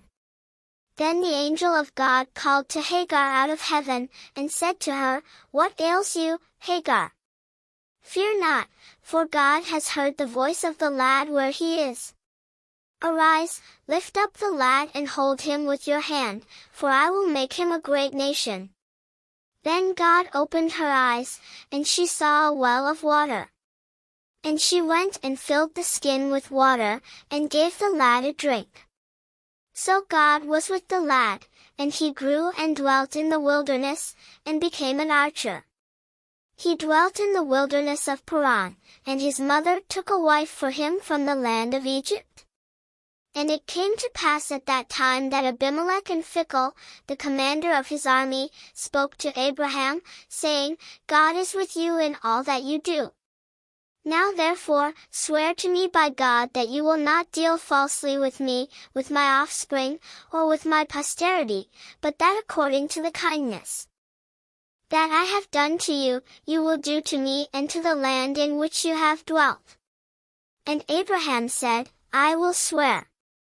Then Abraham rebuked Abimelech because of a well of water which Abimelech's servants had seized. And Abimelech said, I do not know who has done this thing, you did not tell me, nor had I heard of it until today. So Abraham took sheep and oxen and gave them to Abimelech, and the two of them made a covenant. And Abraham set 7 ewe lambs of the flock by themselves. Then Abimelech asked Abraham, What is the meaning of these 7 ewe lambs which you have set by themselves? And he said, You will take these 7 ewe lambs from my hand, that they may be my witness that I have dug this well. Therefore he called that place Beersheba, because the two of them swore an oath there. Thus they made a covenant at Beersheba. So Abimelech rose with Phicol, the commander of his army, and they returned to the land of the Philistines. Then Abraham planted a tamarisk tree in Beersheba, and there called on the name of the Lord, the everlasting God. And Abraham stayed in the land of the Philistines many days. Chapter 22. Now it came to pass after these things that God tested Abraham, and said to him, Abraham. And he said, Here I am. Then he said, Take now your son, your only son Isaac, whom you love, and go to the land of Moriah, and offer him there as a burnt offering on one of the mountains of which I shall tell you. So Abraham rose early in the morning and saddled his donkey, and took 2 of his young men with him, and Isaac his son, and he split the wood for the burnt offering, and arose and went to the place of which God had told him. Then on the 3rd day Abraham lifted his eyes and saw the place afar off. And Abraham said to his young men, Stay here with the donkey, the lad and I will go yonder and worship, and we will come back to you. So Abraham took the wood of the burnt offering and laid it on Isaac his son, and he took the fire in his hand, and a knife, and the two of them went together. But Isaac spoke to Abraham his father and said, My father. And he said, Here I am, my son. Then he said, Look, the fire and the wood, but where is the lamb for a burnt offering? And Abraham said, My son, God will provide for himself the lamb for a burnt offering. So the two of them went together. Then they came to the place of which God had told him. And Abraham built an altar there and placed the wood in order, and he bound Isaac his son and laid him on the altar, upon the wood. And Abraham stretched out his hand and took the knife to slay his son. But the angel of the Lord called to him from heaven and said, Abraham, Abraham. So he said, Here I am. And he said, Do not lay your hand on the lad, or do anything to him, for now I know that you fear God, since you have not withheld your son, your only son, from me. Then Abraham lifted his eyes and looked, and there behind him was a ram caught in a thicket by its horns. So Abraham went and took the ram, and offered it up for a burnt offering instead of his son. And Abraham called the name of the place, The Lord will provide, as it is said to this day, In the mount of the Lord it shall be provided. Then the angel of the Lord called to Abraham a second time out of heaven, and said, By myself I have sworn, says the Lord, because you have done this thing, and have not withheld your son, your only son. Blessing I will bless you, and multiplying I will multiply your descendants as the stars of the heaven and as the sand which is on the seashore, and your descendants shall possess the gate of their enemies. In your seed all the nations of the earth shall be blessed, because you have obeyed my voice. So Abraham returned to his young men, and they rose and went together to Beersheba, and Abraham dwelt at Beersheba. Now it came to pass after these things that it was told Abraham, saying, Indeed Milcah also has borne children to your brother Nahor. Huz his firstborn, Buz his brother, Kemuel the father of Aram, Chesed, Hazo, Pildash, Jidlaph, and Bethuel. And Bethuel begot Rebekah. These 8 Milcah bore to Nahor, Abraham's brother. His concubine, whose name was Reumah, also bore Tebah, Gaham, the hash, and matcha. Chapter 23. Sarah lived 127 years. These were the years of the life of Sarah. So Sarah died in Kirjath Arba, that is, Hebron, in the land of Canaan, and Abraham came to mourn for Sarah and to weep for her. Then Abraham stood up from before his dead, and spoke to the sons of Het, saying, I am a foreigner and a visitor among you. Give me property for a burial place among you, that I may bury my dead out of my sight. And the sons of Het answered Abraham, saying to him, Hear us, my lord, you are a mighty prince among us, bury your dead in the choicest of our burial places. None of us will withhold from you his burial place, that you may bury your dead. Then Abraham stood up and bowed himself to the people of the land, the sons of Het. And he spoke with them, saying, If it is your wish that I bury my dead out of my sight, hear me, and meet with Ephron the son of Zohar for me, that he may give me the cave of Machpelah which he has, which is at the end of his field. Let him give it to me at the full price, as property for a burial place among you. Now Ephron dwelt among the sons of Het, and Ephron the Hittite answered Abraham in the presence of the sons of Het, all who entered at the gate of his city, saying, No, my lord, hear me, I give you the field and the cave that is in it, I give it to you in the presence of the sons of my people. I give it to you. Bury your dead. Then Abraham bowed himself down before the people of the land. And he spoke to Ephron in the hearing of the people of the land, saying, If you will give it, please hear me. I will give you money for the field, take it from me and I will bury my dead there. And Ephron answered Abraham, saying to him, My lord, listen to me, the land is worth 400 shekels of silver. What is that between you and me? So bury your dead. And Abraham listened to Ephron, and Abraham weighed out the silver for Ephron which he had named in the hearing of the sons of Het, 400 shekels of silver, currency of the merchants. So the field of Ephron which was in Machpelah, which was before Mamre, the field and the cave which was in it, and all the trees that were in the field, which were within all the surrounding borders, were deeded to Abraham as a possession in the presence of the sons of Het, before all who went in at the gate of his city. And after this, Abraham buried Sarah his wife in the cave of the field of Machpelah, before Mamre, that is, Hebron, in the land of Canaan. So the field and the cave that is in it were deeded to Abraham by the sons of Het as property for a burial place. Chapter 24. Now Abraham was old, well advanced in age, and the Lord had blessed Abraham in all things. So Abraham said to the oldest servant of his house, who ruled over all that he had, Please, put your hand under my thigh. And I will make you swear by the Lord, the God of heaven and the God of the earth, that you will not take a wife for my son from the daughters of the Canaanites, among whom I dwell. But you shall go to my country and to my family, and take a wife for my son Isaac. And the servant said to him, Perhaps the woman will not be willing to follow me to this land. Must I take your son back to the land from which you came? But Abraham said to him, Beware that you do not take my son back there.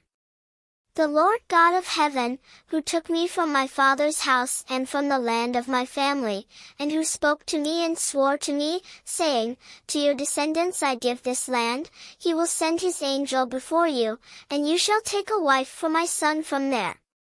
And if the woman is not willing to follow you, then you will be released from this oath, only do not take my son back there. So the servant put his hand under the thigh of Abraham his master, and swore to him concerning this matter. Then the servant took 10 of his master's camels and departed, for all his master's goods were in his hand.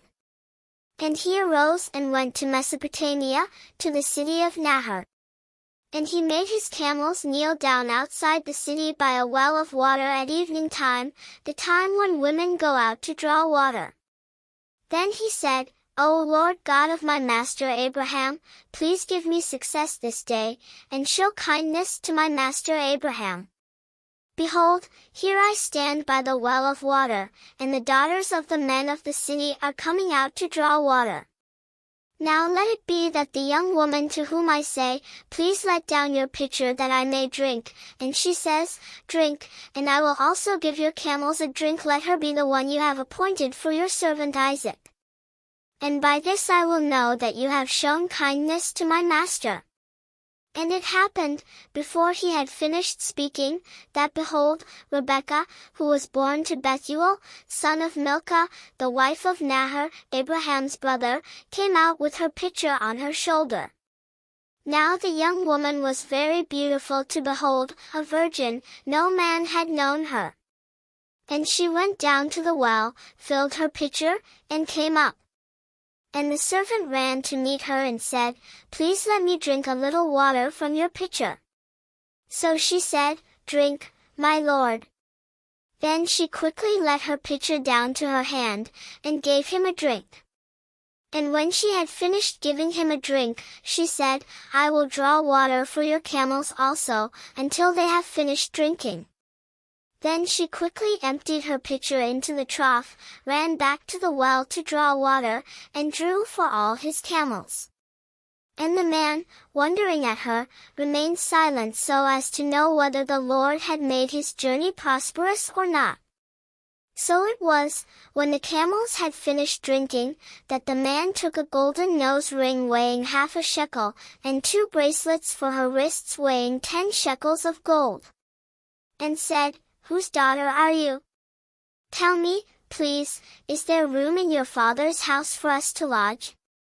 So she said to him, I am the daughter of Bethuel, Milcah's son, whom she bore to Nahor. Moreover she said to him, We have both straw and feed enough, and room to lodge. Then the man bowed down his head and worshipped the Lord.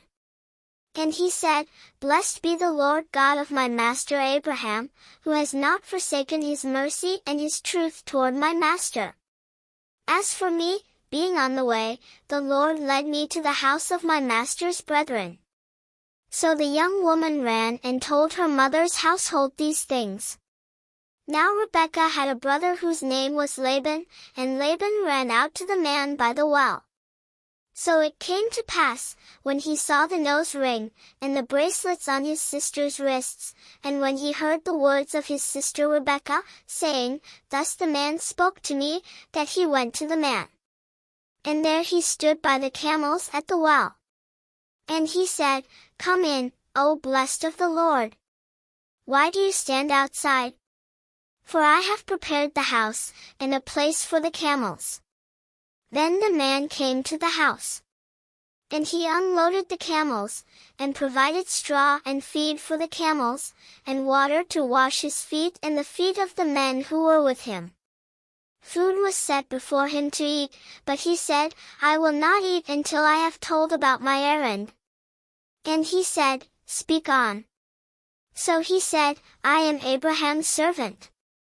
The Lord has blessed my master greatly, and he has become great, and he has given him flocks and herds, silver and gold, male and female servants, and camels and donkeys. And Sarah my master's wife bore a son to my master when she was old, and to him he has given all that he has.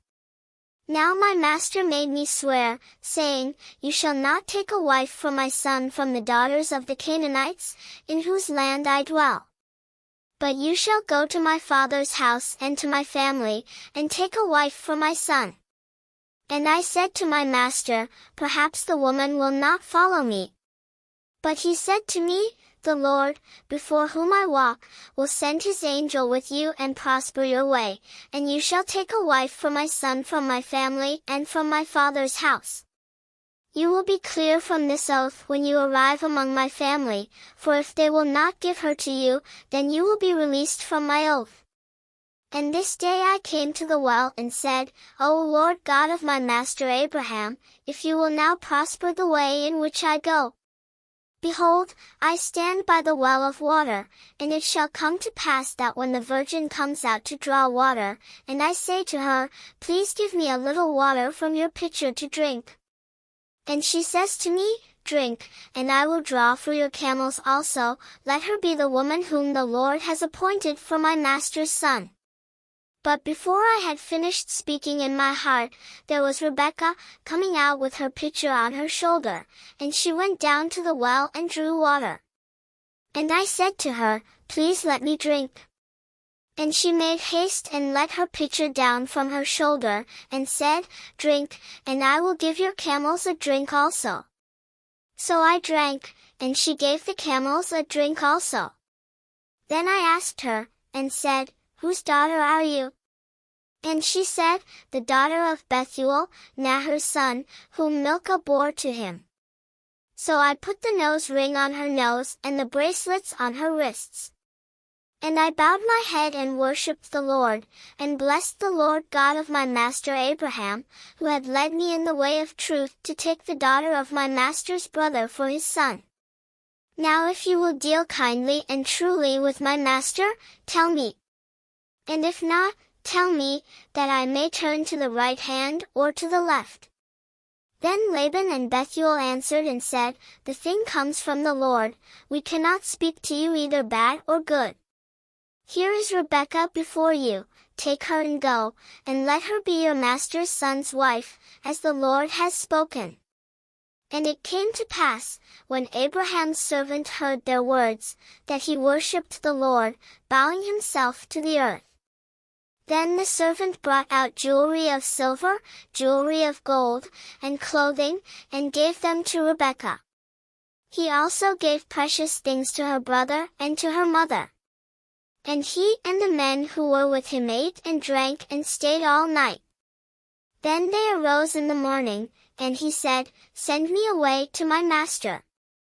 But her brother and her mother said, Let the young woman stay with us a few days, at least 10, after that she may go. And he said to them, Do not hinder me, since the Lord has prospered my way, send me away so that I may go to my master. So they said, We will call the young woman and ask her personally.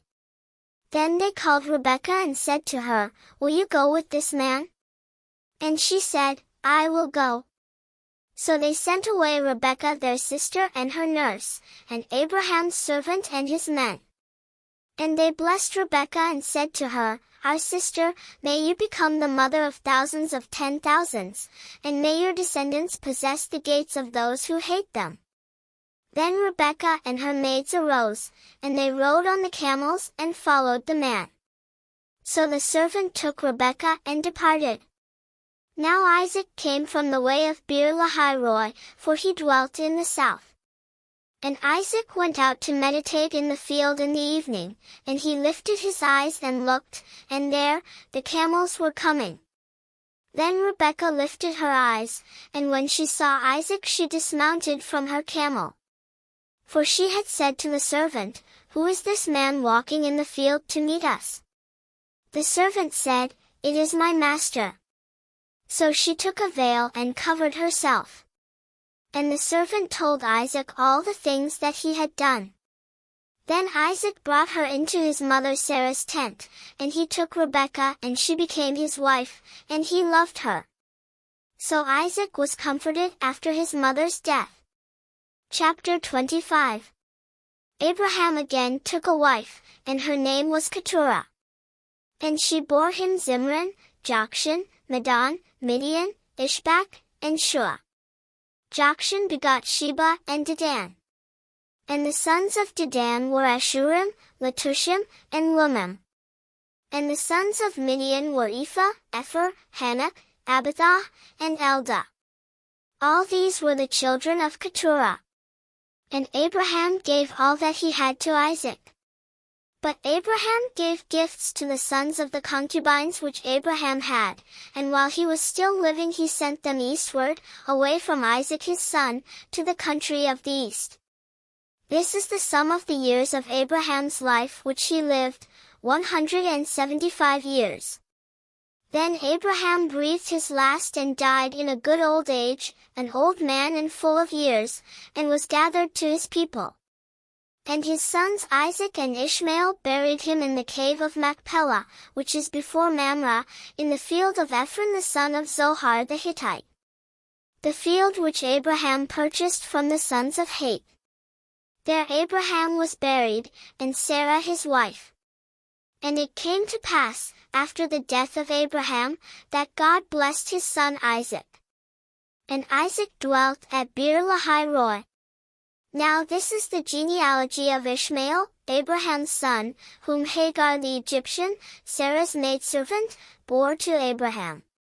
And these were the names of the sons of Ishmael, by their names, according to their generations: the firstborn of Ishmael, Nebajoth, then Kedar, Adbeel, Mibsam, Mishma, Dumah, Massa, Hadar, Tema, Jetur, Naphish, and Kedemah.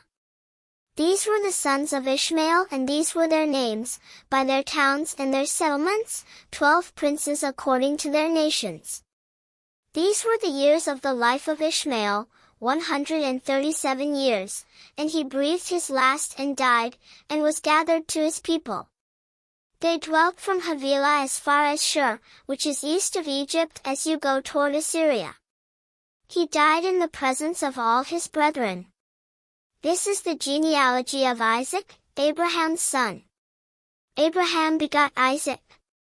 Isaac was 40 years old when he took Rebekah as wife, the daughter of Bethuel the Syrian of Padan Aram, the sister of Laban the Syrian. Now Isaac pleaded with the Lord for his wife, because she was barren, and the Lord granted his plea, and Rebekah his wife conceived. But the children struggled together within her, and she said, "If all is well, why am I like this?" So she went to inquire of the Lord. And the Lord said to her, "Two nations are in your womb, two peoples shall be separated from your body, one people shall be stronger than the other, and the older shall serve the younger." So when her days were fulfilled for her to give birth, indeed there were twins in her womb. And the first came out red. He was like a hairy garment all over, so they called his name Esau. Afterward his brother came out, and his hand took hold of Esau's heel, so his name was called Jacob. Isaac was 60 years old when she bore them. So the boys grew. And Esau was a skillful hunter, a man of the field, but Jacob was a mild man, dwelling in tents. And Isaac loved Esau because he ate of his game, but Rebekah loved Jacob. Now Jacob cooked a stew, and Esau came in from the field, and he was weary. And Esau said to Jacob, "Please feed me with that same red stew, for I am weary." Therefore his name was called Edom. But Jacob said, "Sell me your birthright as of this day." And Esau said, "Look, I am about to die, so what is this birthright to me?" Then Jacob said, "Swear to me as of this day." So he swore to him, and sold his birthright to Jacob. And Jacob gave Esau bread and stew of lentils, then he ate and drank, arose, and went his way. Thus Esau despised his birthright. Chapter 26. There was a famine in the land, besides the first famine that was in the days of Abraham. And Isaac went to Abimelech king of the Philistines, in Gerar. Then the Lord appeared to him and said, "Do not go down to Egypt, live in the land of which I shall tell you. Dwell in this land, and I will be with you and bless you, for to you and your descendants I give all these lands, and I will perform the oath which I swore to Abraham your father. And I will make your descendants multiply as the stars of heaven. I will give to your descendants all these lands, and in your seed all the nations of the earth shall be blessed. Because Abraham obeyed my voice and kept my charge, my commandments, my statutes, and my laws." So Isaac dwelt in Gerar. And the men of the place asked about his wife. And he said, "She is my sister," for he was afraid to say, "She is my wife," because he thought, "Lest the men of the place kill me for Rebekah, because she is beautiful to behold." Now it came to pass, when he had been there a long time, that Abimelech king of the Philistines looked through a window, and saw, and there was Isaac, showing endearment to Rebekah his wife. Then Abimelech called Isaac and said, "Quite obviously she is your wife, so how could you say, 'She is my sister'?" Isaac said to him, "Because I said, 'Lest I die on account of her.'" And Abimelech said, "What is this you have done to us? One of the people might soon have lain with your wife, and you would have brought guilt on us." So Abimelech charged all his people, saying, "He who touches this man or his wife shall surely be put to death." Then Isaac sowed in that land, and reaped in the same year 100-fold, and the Lord blessed him. The man began to prosper, and continued prospering until he became very prosperous. For he had possessions of flocks and possessions of herds and a great number of servants. So the Philistines envied him. Now the Philistines had stopped up all the wells which his father's servants had dug in the days of Abraham his father, and they had filled them with earth. And Abimelech said to Isaac, "Go away from us, for you are much mightier than we." Then Isaac departed from there and pitched his tent in the valley of Gerar, and dwelt there. And Isaac dug again the wells of water which they had dug in the days of Abraham his father, for the Philistines had stopped them up after the death of Abraham. He called them by the names which his father had called them.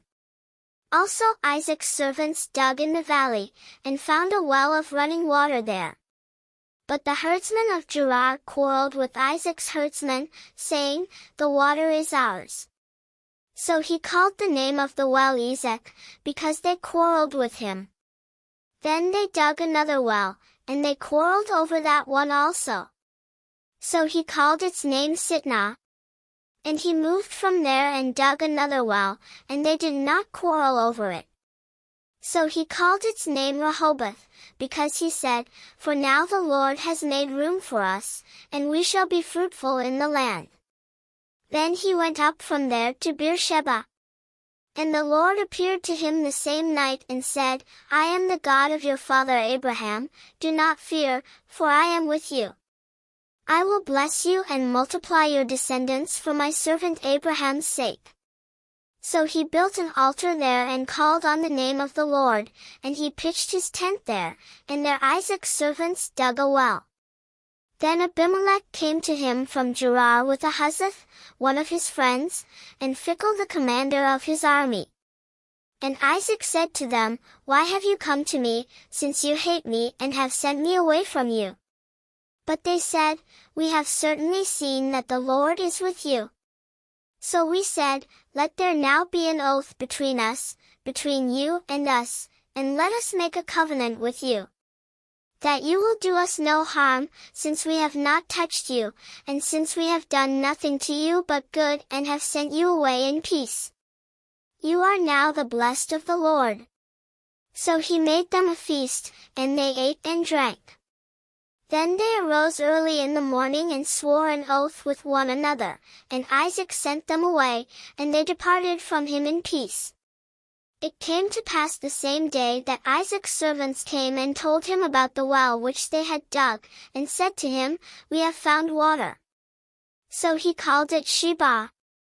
Therefore the name of the city is Beersheba to this day. When Esau was 40 years old, he took as wives Judith the daughter of Beeri the Hittite, and Basemath the daughter of Elon the Hittite. And they were a grief of mind to Isaac and Rebekah. Chapter 27.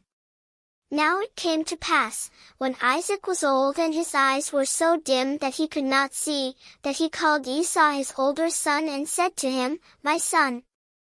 And he answered him, "Here I am." Then he said, "Behold now, I am old.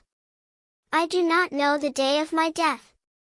Now therefore, please take your weapons, your quiver and your bow, and go out to the field and hunt game for me.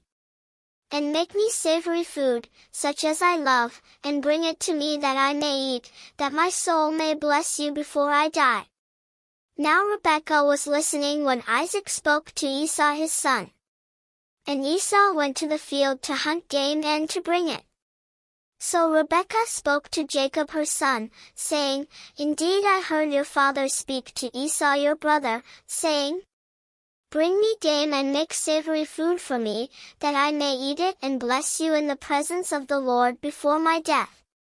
Now therefore, my son, obey my voice according to what I command you. Go now to the flock and bring me from there 2 choice kids of the goats, and I will make savory food from them for your father, such as he loves. Then you shall take it to your father, that he may eat it, and that he may bless you before his death." And Jacob said to Rebekah his mother, "Look, Esau my brother is a hairy man, and I am a smooth-skinned man. Perhaps my father will feel me, and I shall seem to be a deceiver to him, and I shall bring a curse on myself and not a blessing." But his mother said to him, "Let your curse be on me, my son, only obey my voice, and go, get them for me." And he went and got them and brought them to his mother, and his mother made savory food, such as his father loved. Then Rebekah took the choice clothes of her elder son Esau, which were with her in the house, and put them on Jacob her younger son. And she put the skins of the kids of the goats on his hands and on the smooth part of his neck. Then she gave the savory food and the bread, which she had prepared, into the hand of her son Jacob. So he went to his father and said, "My father." And he said, "Here I am." "Who are you, my son?" Jacob said to his father, "I am Esau your firstborn. I have done just as you told me. Please arise, sit and eat of my game, that your soul may bless me." But Isaac said to his son, "How is it that you have found it so quickly, my son?" And he said, "Because the Lord your God brought it to me." Isaac said to Jacob, "Please come near, that I may feel you, my son, whether you are really my son Esau or not." So Jacob went near to Isaac his father, and he felt him and said, "The voice is Jacob's voice, but the hands are the hands of Esau." And he did not recognize him, because his hands were hairy like his brother Esau's hands, so he blessed him. Then he said, "Are you really my son Esau?" He said, "I am." He said, "Bring it near to me, and I will eat of my son's game, so that my soul may bless you." So he brought it near to him, and he ate, and he brought him wine, and he drank. Then his father Isaac said to him, "Come near now and kiss me, my son." And he came near and kissed him, and he smelled the smell of his clothing, and blessed him and said, "Surely, the smell of my son is like the smell of a field which the Lord has blessed. Therefore may God give you of the dew of heaven, of the fatness of the earth, and plenty of grain and wine. Let peoples serve you, and nations bow down to you. Be master over your brethren, and let your mother's sons bow down to you. Cursed be everyone who curses you, and blessed be those who bless you." Now it happened, as soon as Isaac had finished blessing Jacob, and Jacob had scarcely gone out from the presence of Isaac his father, that Esau his brother came in from his hunting. He also had made savory food, and brought it to his father, and said to his father, "Let my father arise and eat of his son's game, that your soul may bless me." And his father Isaac said to him, "Who are you?" So he said, "I am your son, your firstborn, Esau." Then Isaac trembled exceedingly, and said, "Who? Where is the one who hunted game and brought it to me? I ate all of it before you came, and I have blessed him, and indeed he shall be blessed." When Esau heard the words of his father, he cried with an exceedingly great and bitter cry, and said to his father, "Bless me also, O my father." But he said, "Your brother came with deceit and has taken away your blessing." And Esau said, "Is he not rightly named Jacob? For he has supplanted me these 2 times. He took away my birthright, and now look, he has taken away my blessing. And he said, Have you not reserved a blessing for me? Then Isaac answered and said to Esau, Indeed I have made him your master, and all his brethren I have given to him as servants. With grain and wine I have sustained him. What shall I do now for you, my son? And Esau said to his father, Have you only one blessing, my father? Bless me also, O my father. And Esau lifted up his voice and wept. Then Isaac his father answered and said to him, Behold, your dwelling shall be of the fatness of the earth, and of the dew of heaven from above.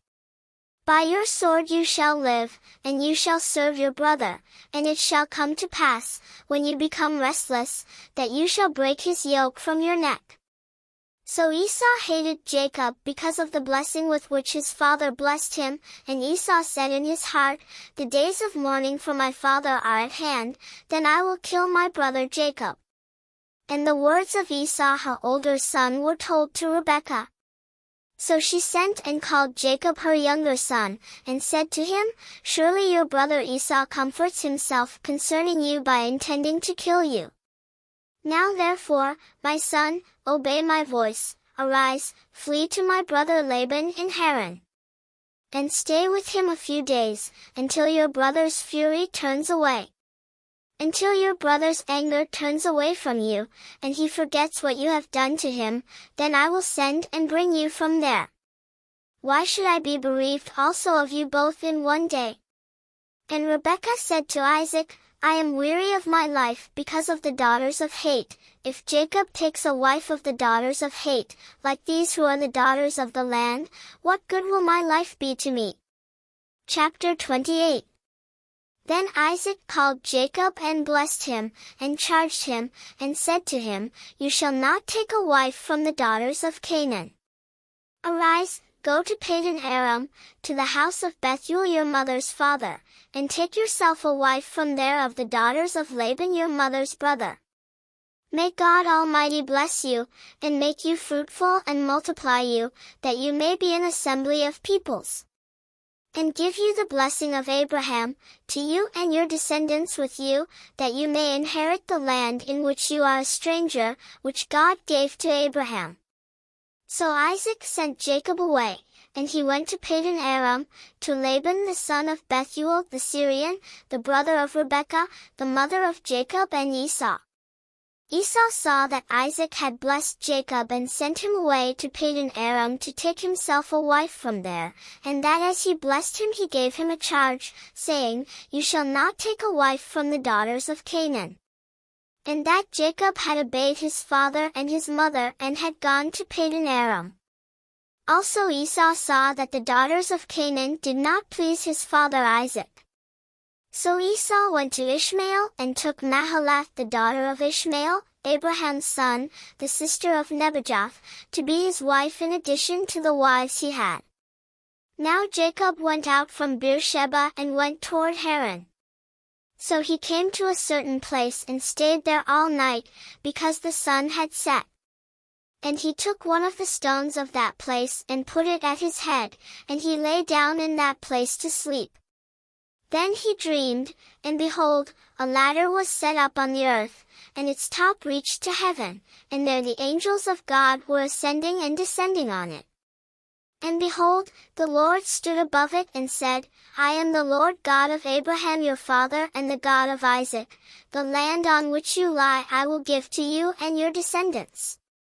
Also your descendants shall be as the dust of the earth. You shall spread abroad to the west and the east, to the north and the south, and in you and in your seed all the families of the earth shall be blessed. Behold, I am with you and will keep you wherever you go, and will bring you back to this land, for I will not leave you until I have done what I have spoken to you. Then Jacob awoke from his sleep and said, Surely the Lord is in this place, and I did not know it. And he was afraid and said, How awesome is this place! This is none other than the house of God, and this is the gate of heaven. Then Jacob rose early in the morning, and took the stone that he had put at his head, set it up as a pillar, and poured oil on top of it. And he called the name of that place Bethel, but the name of that city had been Luz previously. Then Jacob made a vow, saying, If God will be with me, and keep me in this way that I am going, and give me bread to eat and clothing to put on, so that I come back to my father's house in peace, then the Lord shall be my God. And this stone which I have set as a pillar shall be God's house, and of all that you give me I will surely give a tenth to you. Chapter 29. So Jacob went on his journey and came to the land of the people of the east. And he looked, and saw a well in the field, and behold, there were 3 flocks of sheep lying by it, for out of that well they watered the flocks. A large stone was on the well's mouth. Now all the flocks would be gathered there, and they would roll the stone from the well's mouth, water the sheep, and put the stone back in its place on the well's mouth. And Jacob said to them, My brethren, where are you from? And they said, We are from Haran. Then he said to them, Do you know Laban the son of Nahor? And they said, We know him. So he said to them, Is he well? And they said, He is well. And look, his daughter Rachel is coming with the sheep.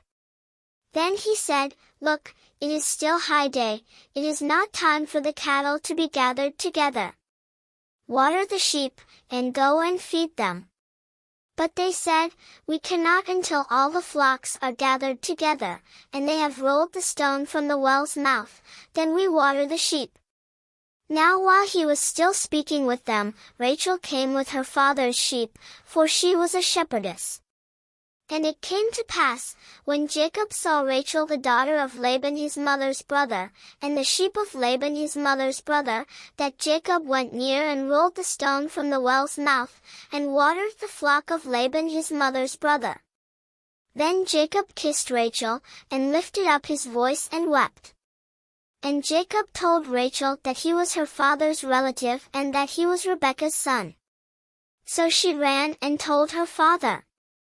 Then it came to pass, when Laban heard the report about Jacob his sister's son, that he ran to meet him, and embraced him and kissed him, and brought him to his house. So he told Laban all these things. And Laban said to him, Surely you are my bone and my flesh. And he stayed with him for a month. Then Laban said to Jacob, Because you are my relative, should you therefore serve me for nothing? Tell me, what should your wages be? Now Laban had 2 daughters, the name of the elder was Leah, and the name of the younger was Rachel. Leah's eyes were delicate, but Rachel was beautiful of form and appearance. Now Jacob loved Rachel, so he said, I will serve you 7 years for Rachel your younger daughter. And Laban said, It is better that I give her to you than that I should give her to another man. Stay with me. So Jacob served 7 years for Rachel, and they seemed only a few days to him because of the love he had for her. Then Jacob said to Laban, Give me my wife, for my days are fulfilled, that I may go in to her. And Laban gathered together all the men of the place and made a feast. Now it came to pass in the evening, that he took Leah his daughter and brought her to Jacob, and he went in to her. And Laban gave his maid Zilpah to his daughter Leah as a maid. So it came to pass in the morning, that behold, it was Leah. And he said to Laban, What is this you have done to me? Was it not for Rachel that I served you? Why then have you deceived me? And Laban said, It must not be done so in our country, to give the younger before the firstborn. Fulfill her week, and we will give you this one also for the service which you will serve with me still another 7 years. Then Jacob did so and fulfilled her week. So he gave him his daughter Rachel as wife also. And Laban gave his maid Bilhah to his daughter Rachel as a maid. Then Jacob also went in to Rachel, and he also loved Rachel more than Leah. And he served with Laban still another 7 years. When the Lord saw that Leah was unloved, he opened her womb, but Rachel was barren. So Leah conceived and bore a son, and she called his name Reuben, for she said, "The Lord has surely looked on my affliction. Now therefore, my husband will love me." Then she conceived again and bore a son, and said, "Because the Lord has heard that I am unloved, he has therefore given me this son also." And she called his name Simeon. She conceived again and bore a son, and said, "Now this time my husband will become attached to me, because I have borne him 3 sons." Therefore his name was called Levi. And she conceived again and bore a son, and said, "Now I will praise the Lord." Therefore she called his name Judah. Then she stopped bearing. Chapter 30. Now when Rachel saw that she bore Jacob no children, Rachel envied her sister, and said to Jacob, "Give me children, or else I die." And Jacob's anger was aroused against Rachel, and he said, "Am I in the place of God, who has withheld from you the fruit of the womb?" So she said, "Here is my maid Bilhah, go into her, and she will bear a child on my knees, that I also may have children by her." Then she gave him Bilhah her maid as wife, and Jacob went in to her. And Bilhah conceived and bore Jacob a son. Then Rachel said, "God has judged my case, and he has also heard my voice and given me a son." Therefore she called his name Dan. And Rachel's maid Bilhah conceived again and bore Jacob a second son. Then Rachel said, "With great wrestlings I have wrestled with my sister, and indeed I have prevailed." So she called his name Naphtali. When Leah saw that she had stopped bearing, she took Zilpah her maid and gave her to Jacob as wife. And Leah's maid Zilpah bore Jacob a son. Then Leah said, "A troop comes." So she called his name Gad. And Leah's maid Zilpah bore Jacob a second son. Then Leah said, "I am happy, for the daughters will call me blessed." So she called his name Asher. Now Reuben went in the days of wheat harvest and found mandrakes in the field, and brought them to his mother Leah. Then Rachel said to Leah, "Please give me some of your son's mandrakes." But she said to her, "Is it a small matter that you have taken away my husband? Would you take away my son's mandrakes also?" And Rachel said, "Therefore he will lie with you tonight for your son's mandrakes." When Jacob came out of the field in the evening, Leah went out to meet him and said, "You must come in to me, for I have surely hired you with my son's mandrakes." And he lay with her that night. And God listened to Leah, and she conceived and bore Jacob a 5th son. Leah said, "God has given me my wages, because I have given my maid to my husband." So she called his name Issachar. Then Leah conceived again and bore Jacob a 6th son. And Leah said, "God has endowed me with a good endowment. Now my husband will dwell with me, because I have borne him 6 sons. So she called his name Zebulun. Afterward she bore a daughter, and called her name Dinah. Then God remembered Rachel, and God listened to her and opened her womb. And she conceived and bore a son, and said, "God has taken away my reproach." So she called his name Joseph, and said, "The Lord shall add to me another son." And it came to pass, when Rachel had borne Joseph, that Jacob said to Laban, "Send me away, that I may go to my own place and to my country. Give me my wives and my children for whom I have served you, and let me go, for you know my service which I have done for you." And Laban said to him, "Please stay, if I have found favor in your eyes, for I have learned by experience that the Lord has blessed me for your sake." Then he said, "Name me your wages, and I will give it." So Jacob said to him, "You know how I have served you and how your livestock has been with me. For what you had before I came was little, and it has increased to a great amount. The Lord has blessed you since my coming. And now, when shall I also provide for my own house?" So he said, "What shall I give you?" And Jacob said, "You shall not give me anything. If you will do this thing for me, I will again feed and keep your flocks. Let me pass through all your flock today, removing from there all the speckled and spotted sheep, and all the brown ones among the lambs, and the spotted and speckled among the goats, and these shall be my wages. So my righteousness will answer for me in time to come, when the subject of my wages comes before you. Every one that is not speckled and spotted among the goats, and brown among the lambs, will be considered stolen, if it is with me." And Laban said, "Oh, that it were according to your word." So he removed that day the male goats that were speckled and spotted, all the female goats that were speckled and spotted, every one that had some white in it, and all the brown ones among the lambs, and gave them into the hand of his sons. Then he put 3 days' journey between himself and Jacob fed the rest of Laban's flocks. Now Jacob took for himself rods of green poplar and of the almond and chestnut trees, peeled white strips in them, and exposed the white which was in the rods. And the rods which he had peeled, he set before the flocks in the gutters, in the watering troughs where the flocks came to drink, so that they should conceive when they came to drink. So the flocks conceived before the rods, and the flocks brought forth streaked, speckled, and spotted. Then Jacob separated the lambs, and made the flocks face toward the streaked and all the brown in the flock of Laban, but he put his own flocks by themselves, and did not put them with Laban's flock.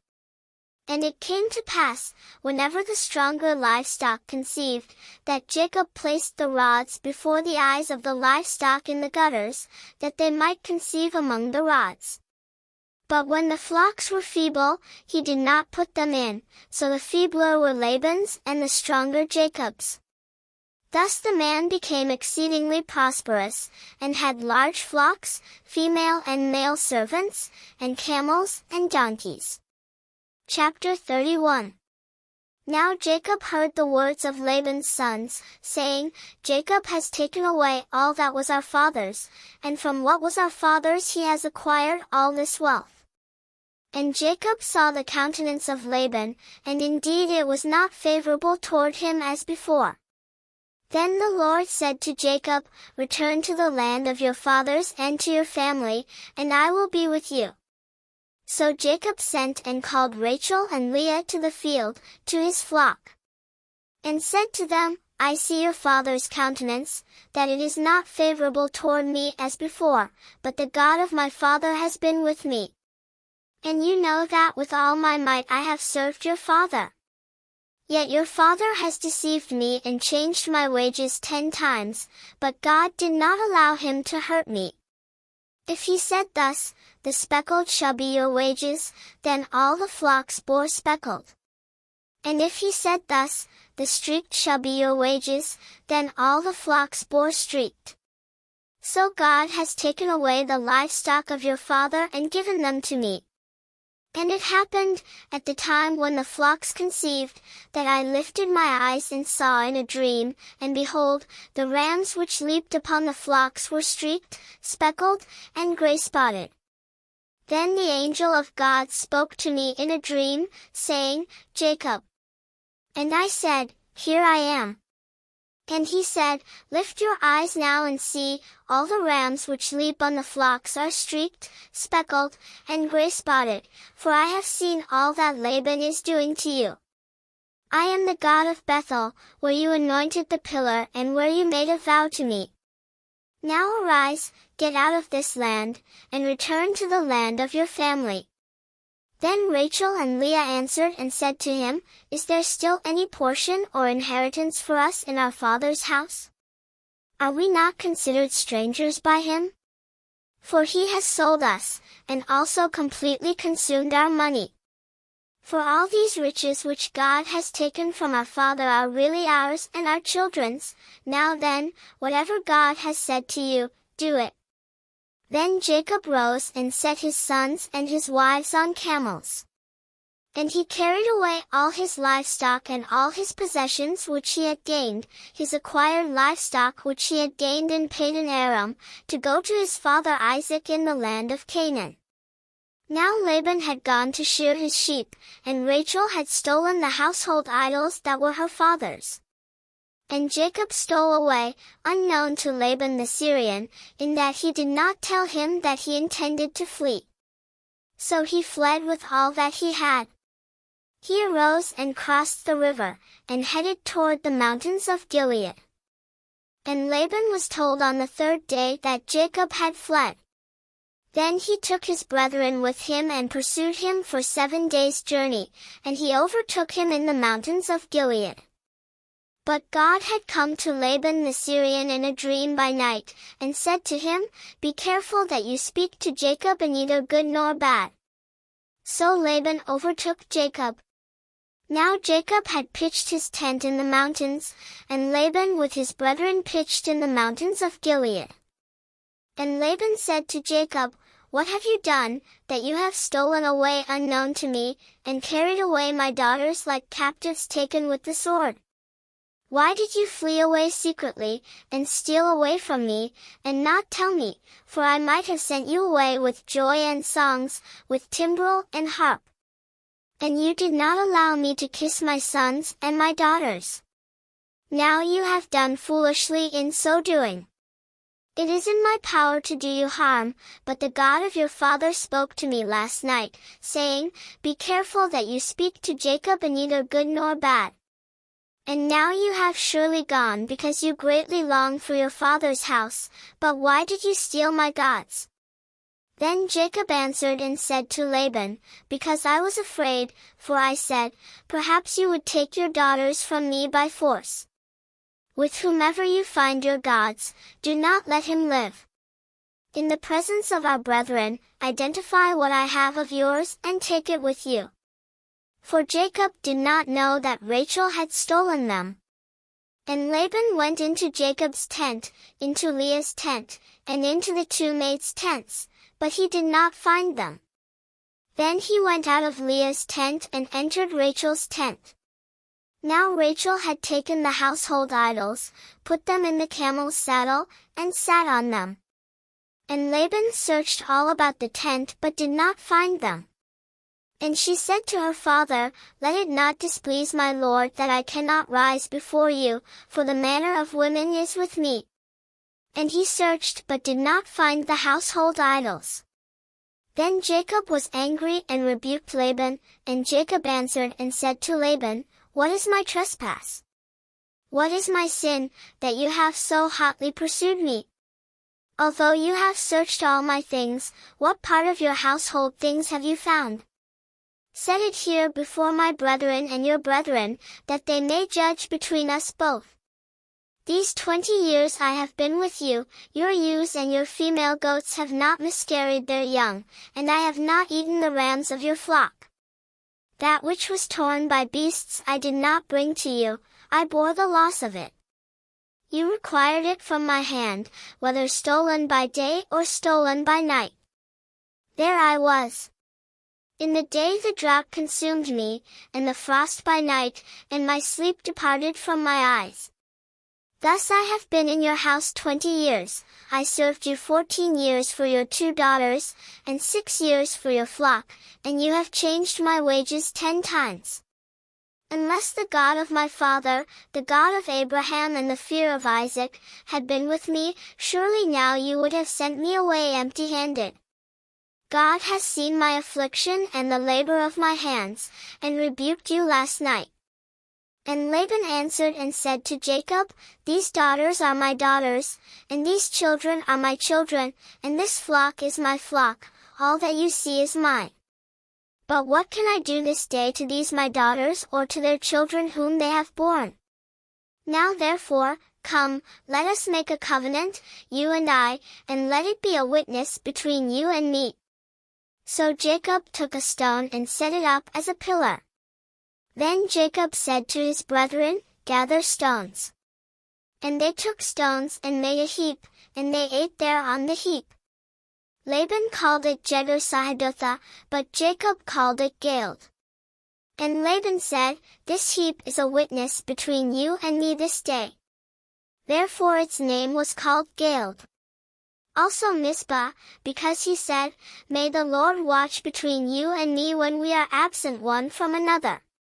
If you afflict my daughters, or if you take other wives besides my daughters, although no man is with us, see, God is witness between you and me.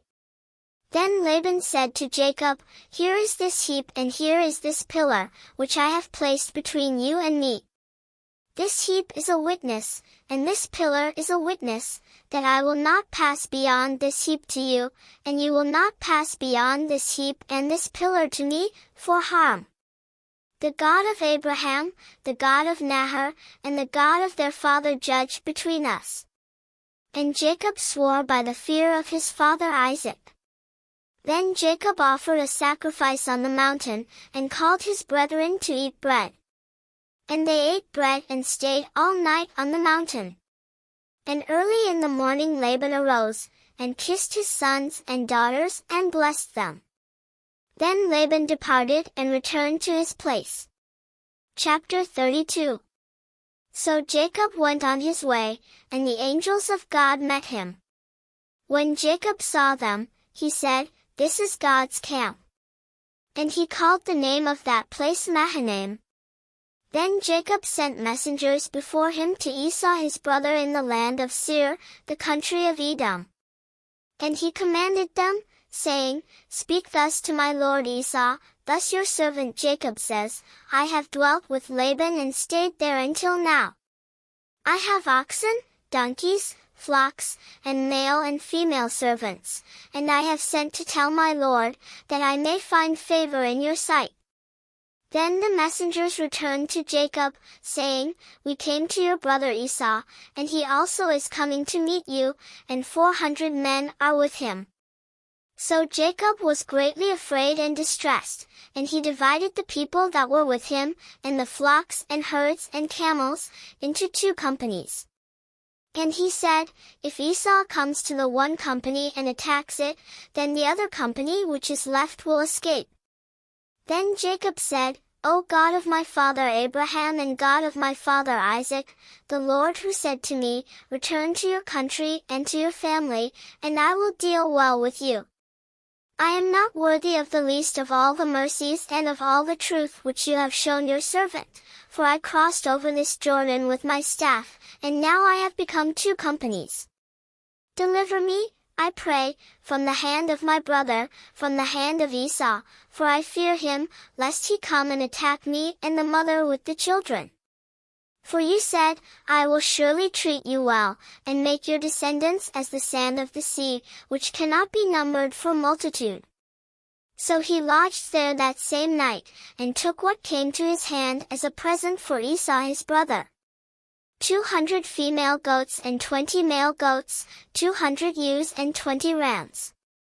30 milk camels with their colts, 40 cows and 10 bulls, 20 female donkeys and 10 foals.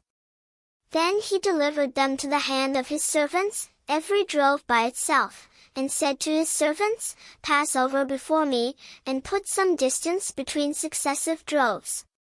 And he commanded the first one, saying, When Esau my brother meets you and asks you, saying, To whom do you belong, and where are you going?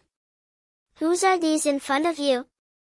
Then you shall say, They are your servant Jacob's.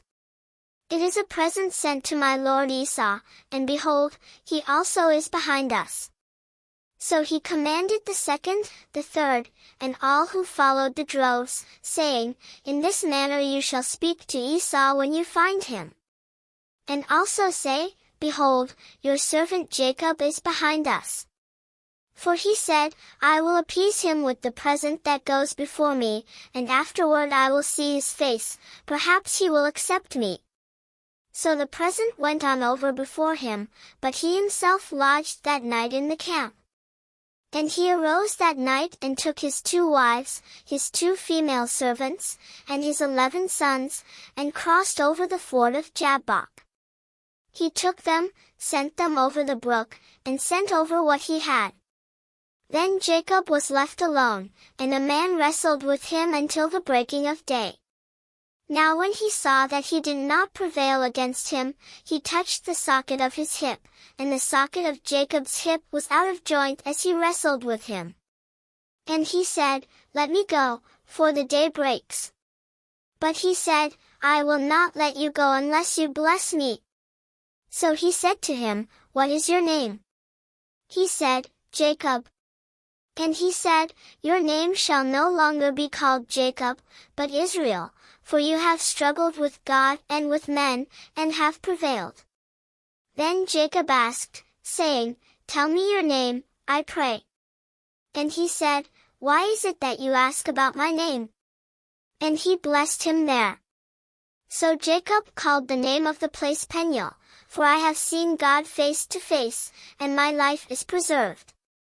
Just as he crossed over Peniel, the sun rose on him, and he limped on his hip.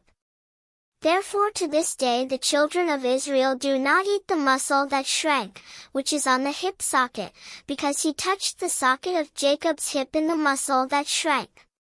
Chapter 33.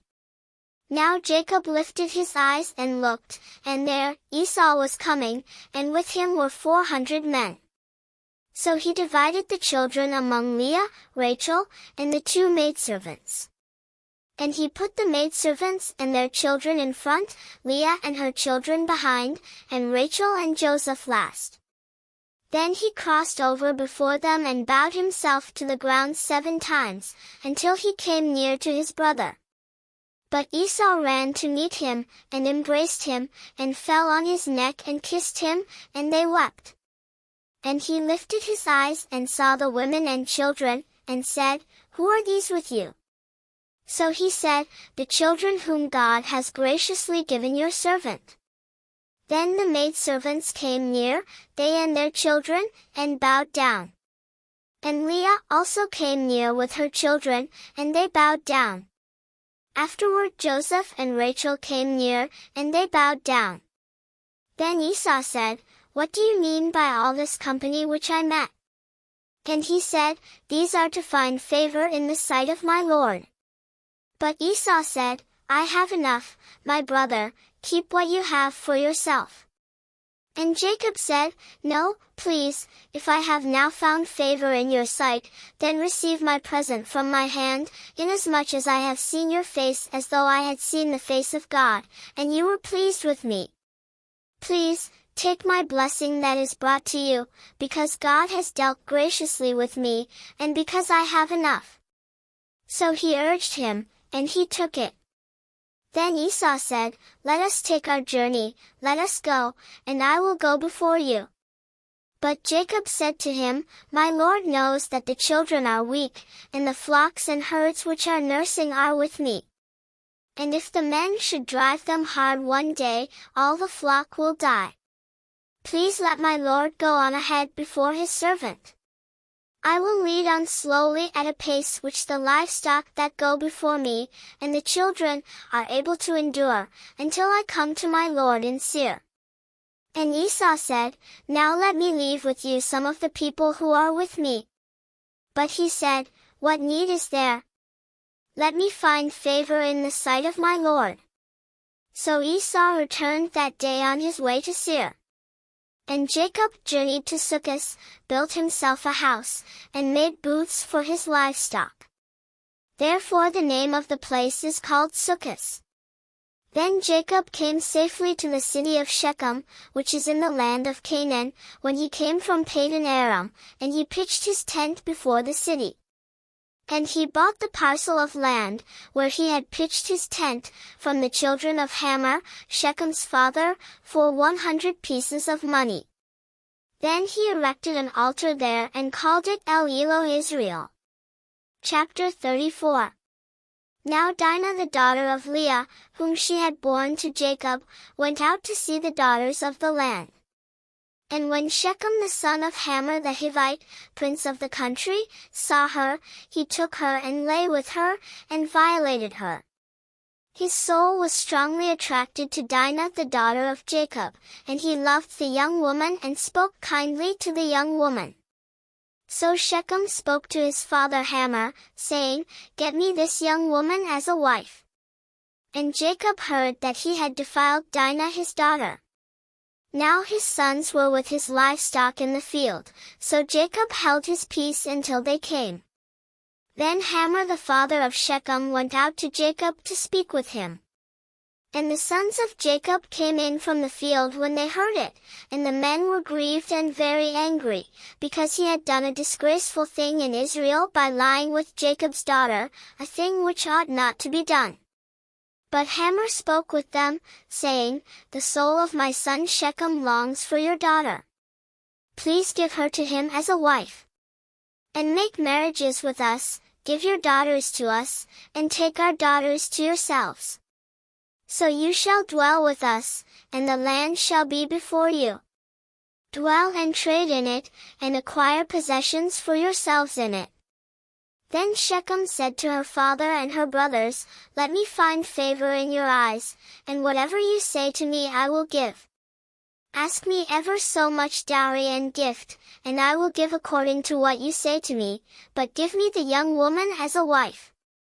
But the sons of Jacob answered Shechem and Hamor his father, and spoke deceitfully, because he had defiled Dinah their sister.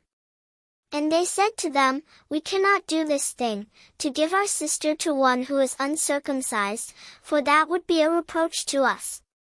But on this condition we will consent to you, if you will become as we are, if every male of you is circumcised. Then we will give our daughters to you, and we will take your daughters to us, and we will dwell with you, and we will become one people. But if you will not heed us and be circumcised, then we will take our daughter and be gone."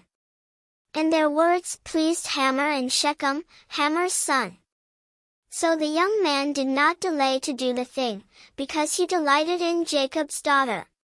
He was more honorable than all the household of his father. And Hamor and Shechem his son came to the gate of their city, and spoke with the men of their city, saying, "These men are at peace with us. Therefore let them dwell in the land and trade in it. For indeed the land is large enough for them.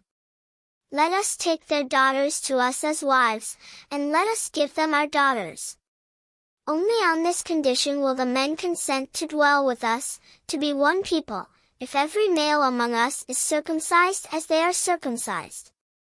Will not their livestock, their property, and every animal of theirs be ours? Only let us consent to them, and they will dwell with us."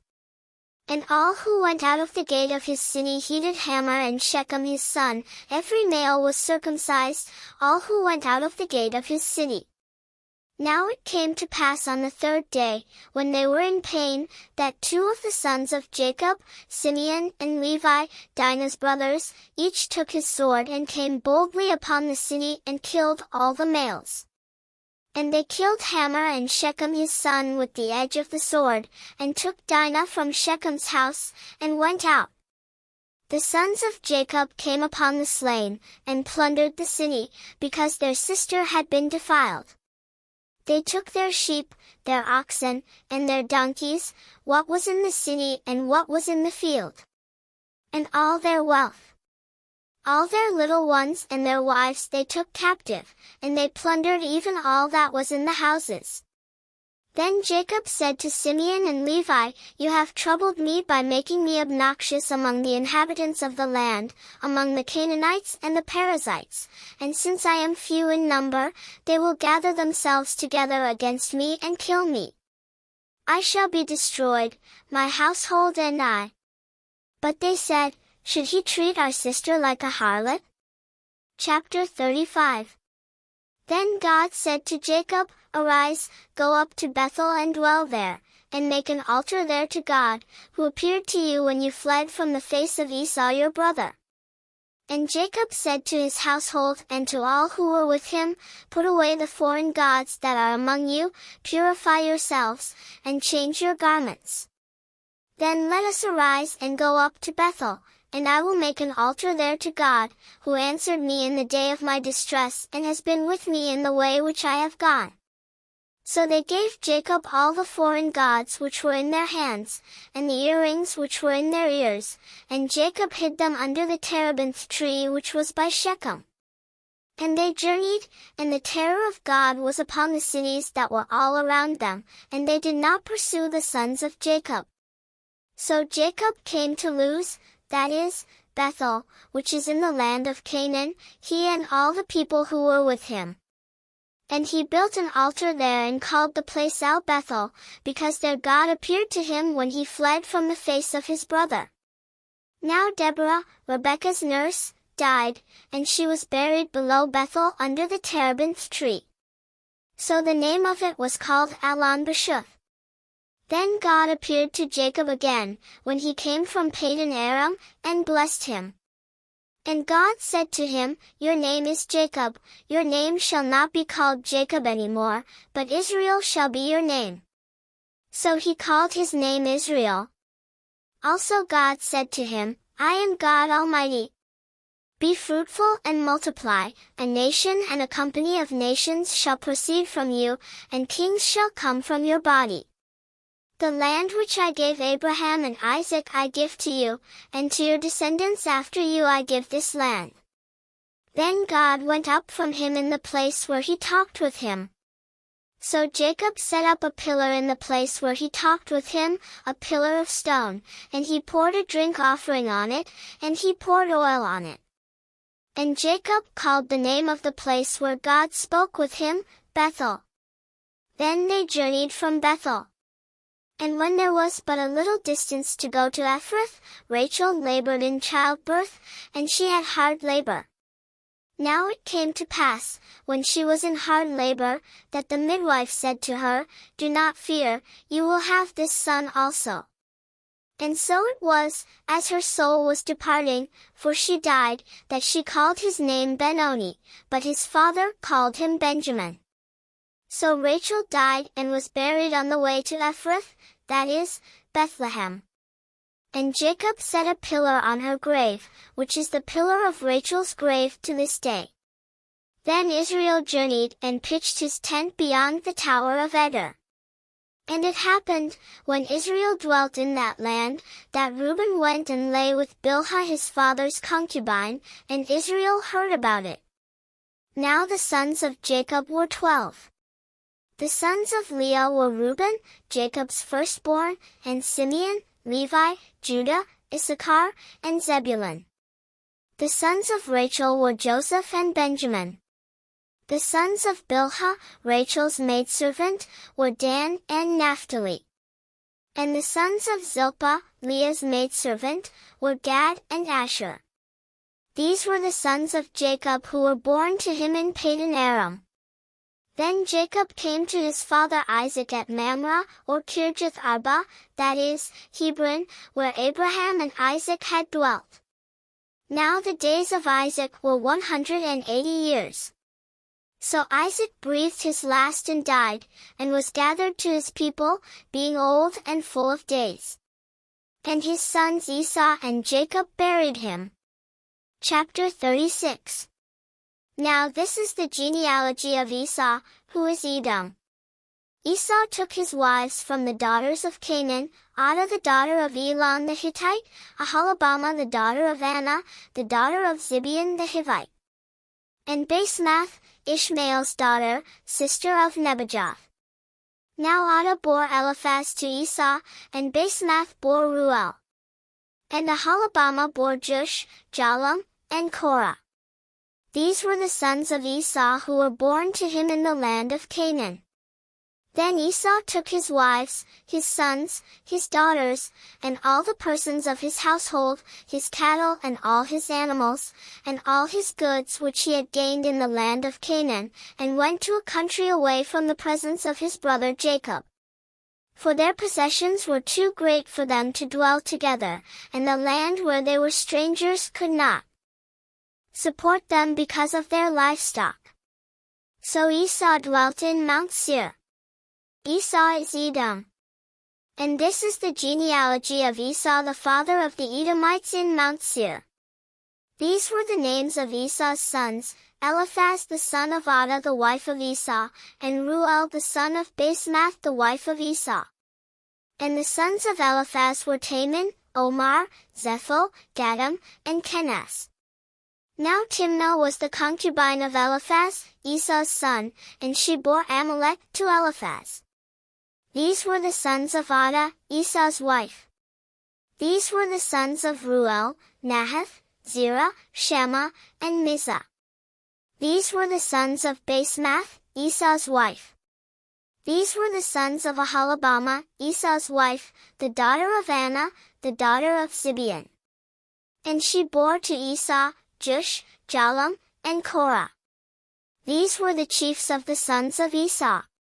The sons of Eliphaz, the firstborn son of Esau, were Chief Taman, Chief Omar, Chief Zepho, Chief Kenaz, Chief Korah, Chief Gatam, and Chief Amalek. These were the chiefs of Eliphaz in the land of Edom. They were the sons of Adah. These were the sons of Ruel, Esau's son, Chief Nahath, Chief Zerah, Chief Shammah, and Chief Mizah. These were the chiefs of Ruel in the land of Edom. These were the sons of Basemath, Esau's wife. And these were the sons of Aholibamah, Esau's wife, Chief Jush, Chief Jalam, and Chief Korah. These were the chiefs who descended from Aholibamah, Esau's wife, the daughter of Anah. These were the sons of Esau, who was Edom, and these were their chiefs. These were the sons of Seir the Horite who inhabited the land, Lotan, Shobal, Zibeon, Anah, Dishan, Ezer, and Dishan. These were the chiefs of the Horites, the sons of Seir, in the land of Edom. And the sons of Lotan were Hori and Hemam. Lotan's sister was Timnah. These were the sons of Shobal, Alvan, Manahath, Ebal, Shepho, and Onam. These were the sons of Zibeon, both Ajah and Anah. This was the Anah who found the water in the wilderness as he pastured the donkeys of his father Zibeon. These were the children of Anah, Dishan and Aholibamah the daughter of Anah. These were the sons of Dishan, Hemdan, Eshban, Ithran, and Cheran. These were the sons of Ezer, Bilhan, Zavan, and Akan. These were the sons of Dishan, Uzi, and Aaron. These were the chiefs of the Horites, Chief Lotan, Chief Shobal, Chief Zibeon, Chief Anah, Chief Dishan, Chief Ezer, and Chief Dishan. These were the chiefs of the Horites, according to their chiefs in the land of Seir. Now these were the kings who reigned in the land of Edom before any king reigned over the children of Israel. Bela the son of Beer reigned in Edom, and the name of his city was Dinhabah.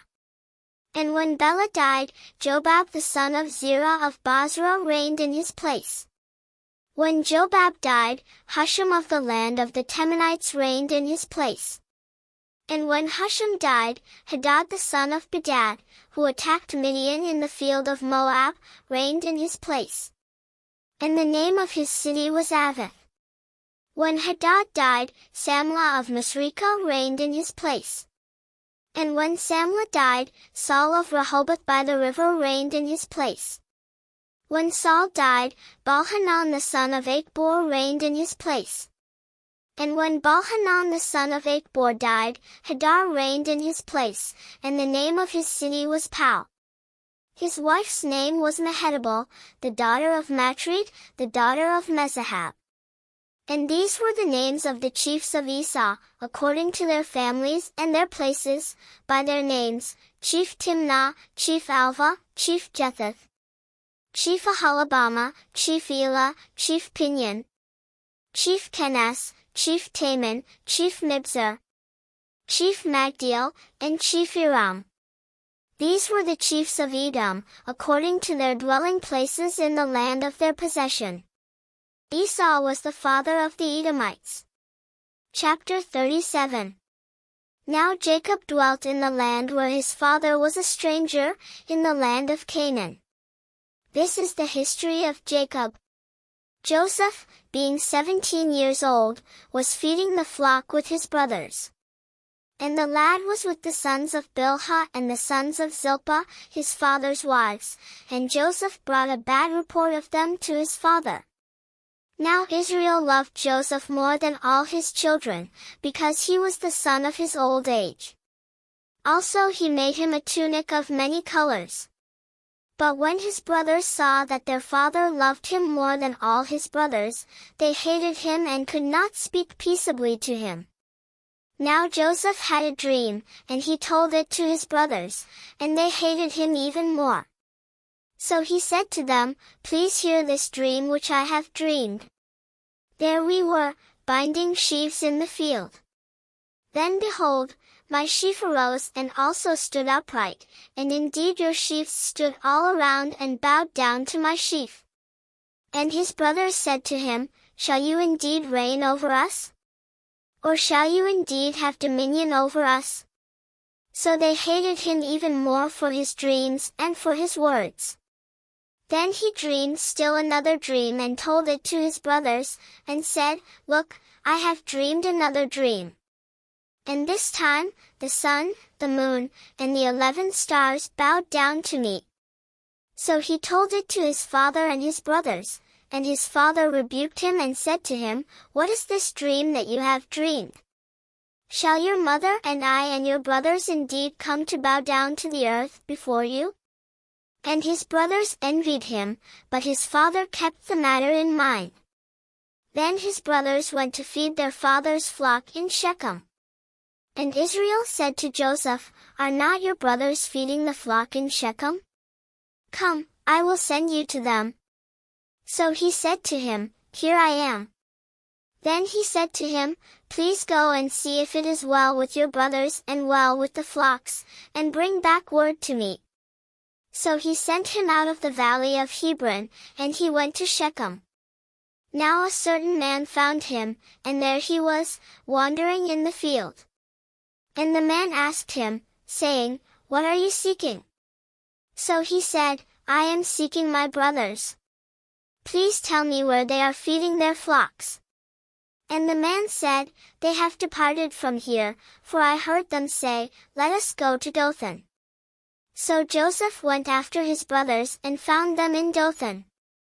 Now when they saw him afar off, even before he came near them, they conspired against him to kill him. Then they said to one another, "Look, this dreamer is coming. Come therefore, let us now kill him and cast him into some pit, and we shall say, 'Some wild beast has devoured him.' We shall see what will become of his dreams." But Reuben heard it, and he delivered him out of their hands, and said, "Let us not kill him." And Reuben said to them, "Shed no blood, but cast him into this pit which is in the wilderness, and do not lay a hand on him, that he might deliver him out of their hands, and bring him back to his father." So it came to pass, when Joseph had come to his brothers, that they stripped Joseph of his tunic, the tunic of many colors that was on him. Then they took him and cast him into a pit. And the pit was empty, there was no water in it. And they sat down to eat a meal. Then they lifted their eyes and looked, and there was a company of Ishmaelites, coming from Gilead with their camels, bearing spices, balm, and myrrh, on their way to carry them down to Egypt. So Judah said to his brothers, "What profit is there if we kill our brother and conceal his blood? Come and let us sell him to the Ishmaelites, and let not our hand be upon him, for he is our brother and our flesh." And his brothers listened. Then Midianite traders passed by, so the brothers pulled Joseph up and lifted him out of the pit, and sold him to the Ishmaelites for 20 shekels of silver. And they took Joseph to Egypt. Then Reuben returned to the pit, and indeed Joseph was not in the pit, and he tore his clothes. And he returned to his brothers and said, "The lad is no more, and I, where shall I go?" So they took Joseph's tunic, killed a kid of the goats, and dipped the tunic in the blood. Then they sent the tunic of many colors, and they brought it to their father and said, "We have found this. Do you know whether it is your son's tunic or not?" And he recognized it and said, "It is my son's tunic. A wild beast has devoured him." Without doubt Joseph is torn to pieces. Then Jacob tore his clothes, put sackcloth on his waist, and mourned for his son many days. And all his sons and all his daughters arose to comfort him, but he refused to be comforted, and he said, "For I shall go down into the grave to my son in mourning." Thus his father wept for him. Now the Midianites had sold him in Egypt to Potiphar, an officer of Pharaoh and captain of the guard. Chapter 38. It came to pass at that time that Judah departed from his brothers, and visited a certain Adullamite whose name was Hira. And Judah saw there a daughter of a certain Canaanite whose name was Shua, and he married her and went in to her. So she conceived and bore a son, and he called his name Er. She conceived again and bore a son, and she called his name Onan. And she conceived yet again and bore a son, and called his name Shelah. He was at Chezib when she bore him. Then Judah took a wife for Er his firstborn, and her name was Tamar. But Er, Judah's firstborn, was wicked in the sight of the Lord, and the Lord killed him. And Judah said to Onan, "Go in to your brother's wife and marry her, and raise up an heir to your brother." But Onan knew that the heir would not be his, and it came to pass, when he went in to his brother's wife, that he emitted on the ground, lest he should give an heir to his brother. And the thing which he did displeased the Lord, therefore he killed him also. Then Judah said to Tamar his daughter-in-law, "Remain a widow in your father's house till my son Shelah is grown." For he said, lest he also die like his brothers. And Tamar went and dwelt in her father's house. Now in the process of time the daughter of Shua, Judah's wife, died, and Judah was comforted, and went up to his sheepshearers at Timnah, he and his friend Hira the Adullamite. And it was told Tamar, saying, "Look, your father-in-law is going up to Timnah to shear his sheep." So she took off her widow's garments, covered herself with a veil and wrapped herself, and sat in an open place which was on the way to Timnah, for she saw that Shelah was grown, and she was not given to him as a wife. When Judah saw her, he thought she was a harlot, because she had covered her face.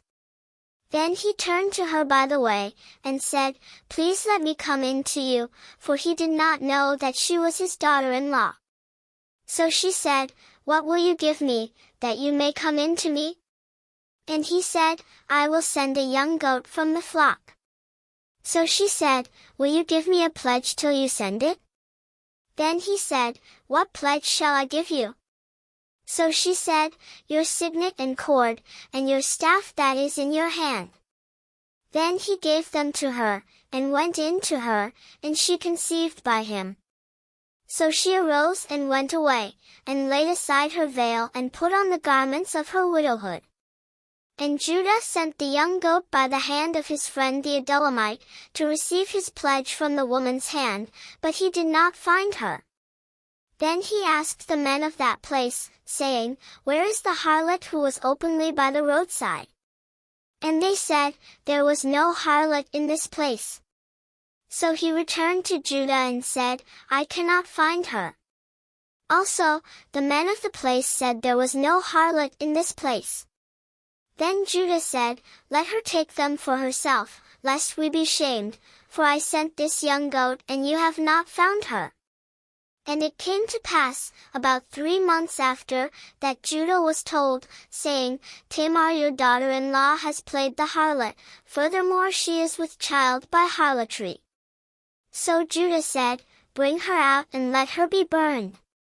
When she was brought out, she sent to her father-in-law, saying, "By the man to whom these belong, I am with child."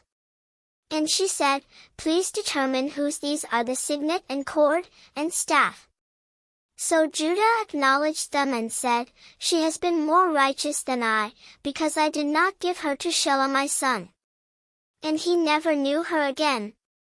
Now it came to pass, at the time for giving birth, that behold, twins were in her womb. And so it was, when she was giving birth, that the one put out his hand, and the midwife took a scarlet thread and bound it on his hand, saying, This one came out first. Then it happened, as he drew back his hand, that his brother came out unexpectedly, and she said, How did you break through? This breach be upon you. Therefore his name was called Perez. Afterward his brother came out who had the scarlet thread on his hand. And his name was called Zerah. Chapter 39. Now Joseph had been taken down to Egypt. And Potiphar, an officer of Pharaoh, captain of the guard, an Egyptian, bought him from the Ishmaelites who had taken him down there. The Lord was with Joseph, and he was a successful man, and he was in the house of his master the Egyptian. And his master saw that the Lord was with him and that the Lord made all he did to prosper in his hand. So Joseph found favor in his sight, and served him. Then he made him overseer of his house, and all that he had he put under his authority. So it was, from the time that he had made him overseer of his house and all that he had, that the Lord blessed the Egyptian's house for Joseph's sake, and the blessing of the Lord was on all that he had in the house and in the field. Thus he left all that he had in Joseph's hand, and he did not know what he had except for the bread which he ate. Now Joseph was handsome in form and appearance. And it came to pass after these things that his master's wife cast longing eyes on Joseph, and she said, Lie with me. But he refused and said to his master's wife, Look, my master does not know what is with me in the house, and he has committed all that he has to my hand. There is no one greater in this house than I, nor has he kept back anything from me but you, because you are his wife. How then can I do this great wickedness, and sin against God? So it was, as she spoke to Joseph day by day, that he did not heed her, to lie with her or to be with her. But it happened about this time, when Joseph went into the house to do his work, and none of the men of the house was inside, that she caught him by his garment, saying, Lie with me. But he left his garment in her hand, and fled and ran outside. And so it was, when she saw that he had left his garment in her hand and fled outside, that she called to the men of her house and spoke to them, saying, See, he has brought in to us a Hebrew to mock us. He came in to me to lie with me, and I cried out with a loud voice. And it happened, when he heard that I lifted my voice and cried out, that he left his garment with me, and fled and went outside. So she kept his garment with her until his master came home. Then she spoke to him with words like these, saying, The Hebrew servant whom you brought to us came in to me to mock me. So it happened, as I lifted my voice and cried out, that he left his garment with me and fled outside. So it was, when his master heard the words which his wife spoke to him, saying, Your servant did to me after this manner, that his anger was aroused. Then Joseph's master took him and put him into the prison, a place where the king's prisoners were confined. And he was there in the prison. But the Lord was with Joseph and showed him mercy, and he gave him favor in the sight of the keeper of the prison. And the keeper of the prison committed to Joseph's hand all the prisoners who were in the prison. Whatever they did there, it was his doing. The keeper of the prison did not look into anything that was under Joseph's authority, because the Lord was with him, and whatever he did, the Lord made it prosper. Chapter 40.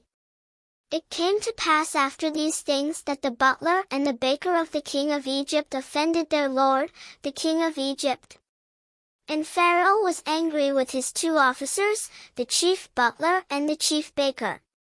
So he put them in custody in the house of the captain of the guard, in the prison, the place where Joseph was confined.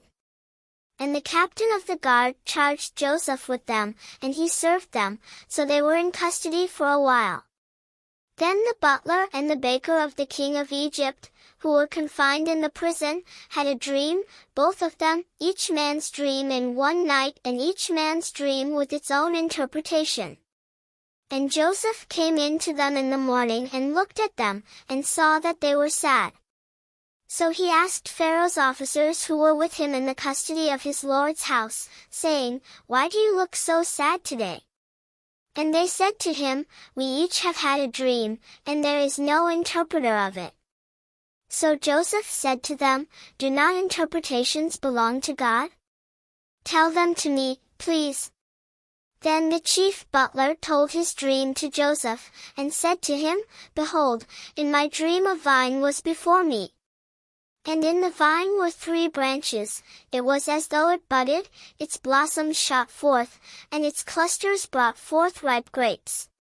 Then Pharaoh's cup was in my hand, and I took the grapes and pressed them into Pharaoh's cup, and placed the cup in Pharaoh's hand." And Joseph said to him, "This is the interpretation of it, the 3 branches are 3 days.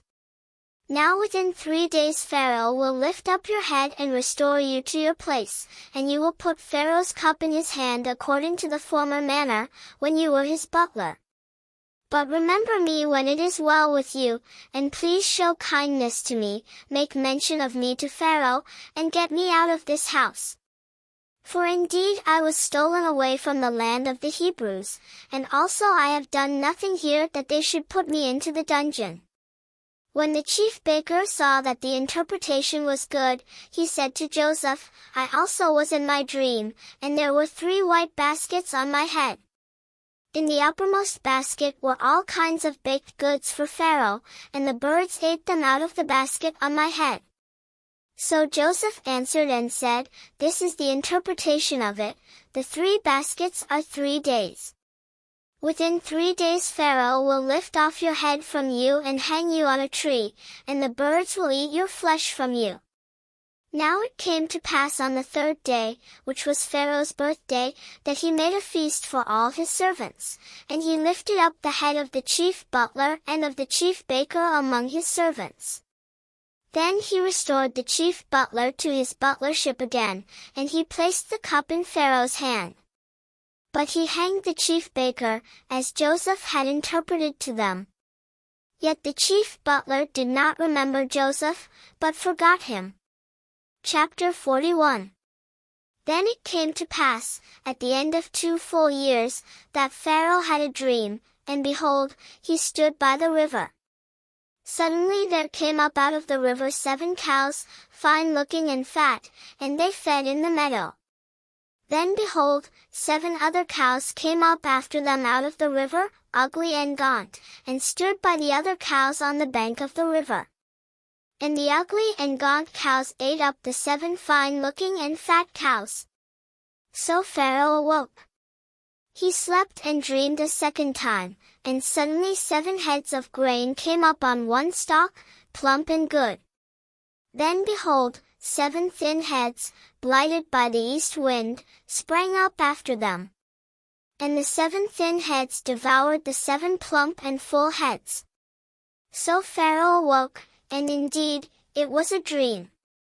Now it came to pass in the morning that his spirit was troubled, and he sent and called for all the magicians of Egypt and all its wise men. And Pharaoh told them his dreams, but there was no one who could interpret them for Pharaoh.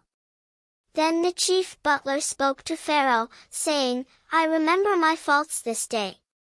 When Pharaoh was angry with his servants, and put me in custody in the house of the captain of the guard, both me and the chief baker. We each had a dream in one night, he and I. Each of us dreamed according to the interpretation of his own dream. Now there was a young Hebrew man with us there, a servant of the captain of the guard. And we told him, and he interpreted our dreams for us, to each man he interpreted according to his own dream. And it came to pass, just as he interpreted for us, so it happened. He restored me to my office, and he hanged him. Then Pharaoh sent and called Joseph, and they brought him quickly out of the dungeon, and he shaved, changed his clothing, and came to Pharaoh. And Pharaoh said to Joseph, I have had a dream, and there is no one who can interpret it. But I have heard it said of you that you can understand a dream, to interpret it. So Joseph answered Pharaoh, saying, It is not in me, God will give Pharaoh an answer of peace. Then Pharaoh said to Joseph, Behold, in my dream I stood on the bank of the river. Suddenly 7 cows came up out of the river, fine-looking and fat, and they fed in the meadow. Then behold, 7 other cows came up after them, poor and very ugly and gaunt, such ugliness as I have never seen in all the land of Egypt. And the gaunt and ugly cows ate up the first 7, the fat cows. When they had eaten them up, no one would have known that they had eaten them, for they were just as ugly as at the beginning. So I awoke. Also I saw in my dream, and suddenly 7 heads came up on one stalk, full and good. Then behold, 7 heads, withered, thin, and blighted by the east wind, sprang up after them. And the thin heads devoured the 7 good heads. So I told this to the magicians, but there was no one who could explain it to me. Then Joseph said to Pharaoh, The dreams of Pharaoh are one, God has shown Pharaoh what he is about to do. The 7 good cows are 7 years, and the 7 good heads are 7 years, the dreams are one. And the 7 thin and ugly cows which came up after them are 7 years, and the 7 empty heads blighted by the east wind are 7 years of famine. This is the thing which I have spoken to Pharaoh. God has shown Pharaoh what he is about to do. Indeed 7 years of great plenty will come throughout all the land of Egypt. But after them 7 years of famine will arise, and all the plenty will be forgotten in the land of Egypt, and the famine will deplete the land. So the plenty will not be known in the land because of the famine following, for it will be very severe. And the dream was repeated to Pharaoh twice because the thing is established by God, and God will shortly bring it to pass. Now therefore, let Pharaoh select a discerning and wise man, and set him over the land of Egypt. Let Pharaoh do this, and let him appoint officers over the land, to collect 1/5 of the produce of the land of Egypt in the 7 plentiful years.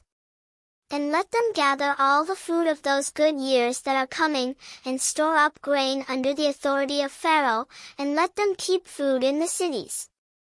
Then that food shall be as a reserve for the land for the 7 years of famine which shall be in the land of Egypt, that the land may not perish during the famine. So the advice was good in the eyes of Pharaoh and in the eyes of all his servants.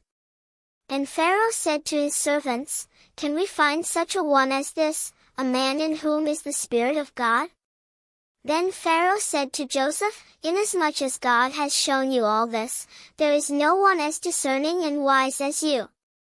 You shall be over my house, and all my people shall be ruled according to your word, only in regard to the throne will I be greater than you. And Pharaoh said to Joseph, See, I have set you over all the land of Egypt. Then Pharaoh took his signet ring off his hand and put it on Joseph's hand, and he clothed him in garments of fine linen and put a gold chain around his neck. And he had him ride in the 2nd chariot which he had, and they cried out before him, Bow the knee. So he set him over all the land of Egypt.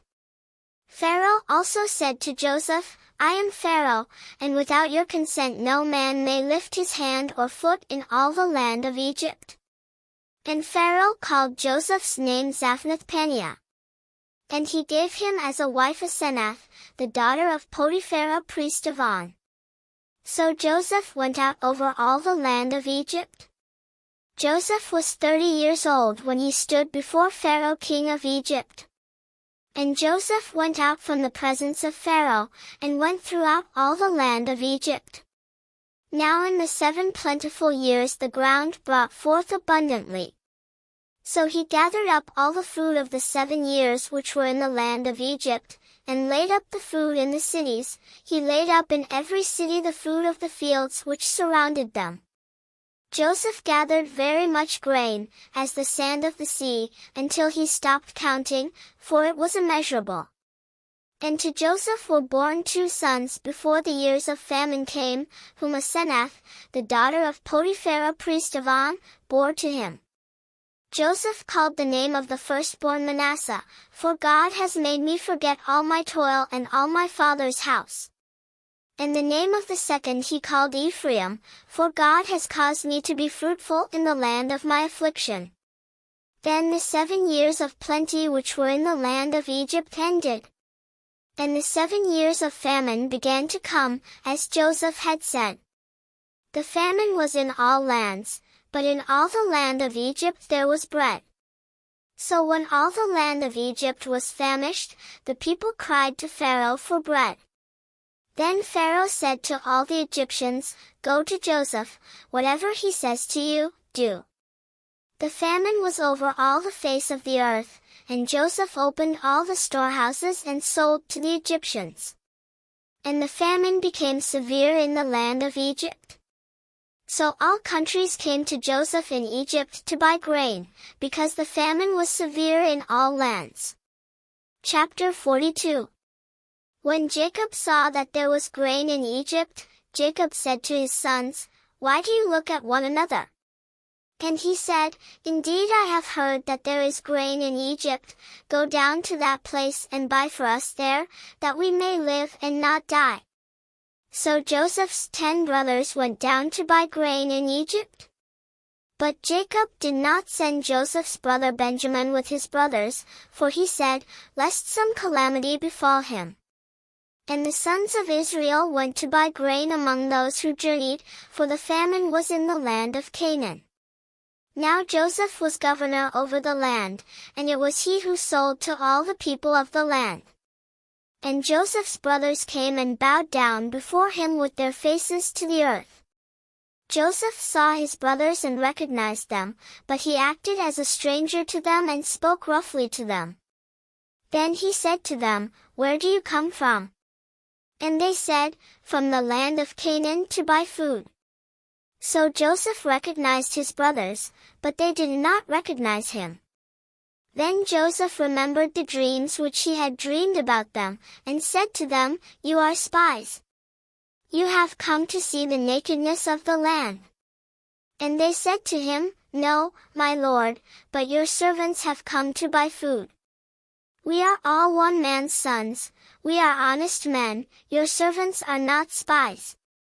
But he said to them, "No, but you have come to see the nakedness of the land." And they said, "Your servants are 12 brothers, the sons of one man in the land of Canaan, and in fact, the youngest is with our father today, and one is no more." But Joseph said to them, "It is as I spoke to you, saying, You are spies.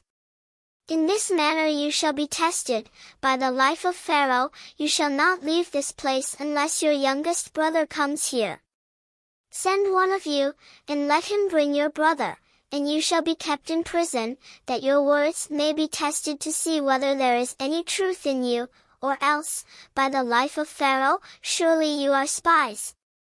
So he put them all together in prison 3 days. Then Joseph said to them the 3rd day, "Do this and live, for I fear God. If you are honest men, let one of your brothers be confined to your prison house, but you, go and carry grain for the famine of your houses. And bring your youngest brother to me, so your words will be verified, and you shall not die." And they did so. Then they said to one another, "We are truly guilty concerning our brother, for we saw the anguish of his soul when he pleaded with us, and we would not hear, therefore this distress has come upon us." And Reuben answered them, saying, "Did I not speak to you, saying, Do not sin against the boy, and you would not listen? Therefore behold, his blood is now required of us." But they did not know that Joseph understood them, for he spoke to them through an interpreter. And he turned himself away from them and wept. Then he returned to them again, and talked with them. And he took Simeon from them and bound him before their eyes. Then Joseph gave a command to fill their sacks with grain, to restore every man's money to his sack, and to give them provisions for the journey. Thus he did for them. So they loaded their donkeys with the grain and departed from there. But as one of them opened his sack to give his donkey feed at the encampment, he saw his money, and there it was, in the mouth of his sack. So he said to his brothers, "My money has been restored, and there it is, in my sack." Then their hearts failed them and they were afraid, saying to one another, "What is this that God has done to us?" Then they went to Jacob their father in the land of Canaan and told him all that had happened to them, saying, "The man who is lord of the land spoke roughly to us, and took us for spies of the country. But we said to him, 'We are honest men, we are not spies. We are 12 brothers, sons of our father, one is no more, and the youngest is with our father this day in the land of Canaan.' Then the man, the lord of the country, said to us, 'By this I will know that you are honest men. Leave one of your brothers here with me, take food for the famine of your households, and be gone. And bring your youngest brother to me, so I shall know that you are not spies, but that you are honest men. I will grant your brother to you, and you may trade in the land.' Then it happened as they emptied their sacks, that surprisingly each man's bundle of money was in his sack, and when they and their father saw the bundles of money, they were afraid. And Jacob their father said to them, 'You have bereaved me, Joseph is no more, Simeon is no more, and you want to take Benjamin. All these things are against me.' Then Reuben spoke to his father, saying, 'Kill my 2 sons if I do not bring him back to you, put him in my hands, and I will bring him back to you.' But he said, 'My son shall not go down with you, for his brother is dead, and he is left alone. If any calamity should befall him along the way in which you go, then you would bring down my gray hair with sorrow to the grave.'" Chapter 43. Now the famine was severe in the land. And it came to pass, when they had eaten up the grain which they had brought from Egypt, that their father said to them, "Go back, buy us a little food." But Judah spoke to him, saying, "The man solemnly warned us, saying, 'You shall not see my face unless your brother is with you. If you send our brother with us, we will go down and buy you food. But if you will not send him, we will not go down, for the man said to us, You shall not see my face unless your brother is with you.' And Israel said, Why did you deal so wrongfully with me as to tell the man whether you had still another brother? But they said, The man asked us pointedly about ourselves and our family, saying, Is your father still alive? Have you another brother? And we told him according to these words. Could we possibly have known that he would say, Bring your brother down? Then Judah said to Israel his father, Send the lad with me, and we will arise and go, that we may live and not die, both we and you and also our little ones. I myself will be surety for him, from my hand you shall require him. If I do not bring him back to you and set him before you, then let me bear the blame forever. For if we had not lingered, surely by now we would have returned this second time. And their father Israel said to them, If it must be so, then do this, take some of the best fruits of the land in your vessels and carry down a present for the man, a little balm and a little honey, spices and myrrh, pistachio nuts and almonds. Take double money in your hand, and take back in your hand the money that was returned in the mouth of your sacks, perhaps it was an oversight. Take your brother also, and arise, go back to the man.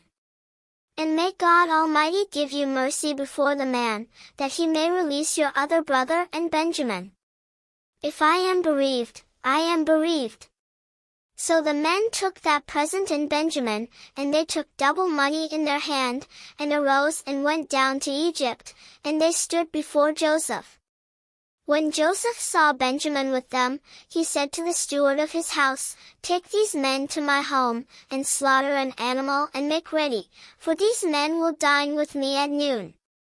Then the man did as Joseph ordered, and the man brought the men into Joseph's house. Now the men were afraid because they were brought into Joseph's house, and they said, "It is because of the money, which was returned in our sacks the first time, that we are brought in, so that he may make a case against us and seize us, to take us as slaves with our donkeys." When they drew near to the steward of Joseph's house, they talked with him at the door of the house, and said, "O sir, we indeed came down the first time to buy food. But it happened, when we came to the encampment, that we opened our sacks, and there, each man's money was in the mouth of his sack, our money in full weight, so we have brought it back in our hand. And we have brought down other money in our hands to buy food. We do not know who put our money in our sacks." But he said, "Peace be with you, do not be afraid. Your God and the God of your father has given you treasure in your sacks. I had your money." Then he brought Simeon out to them.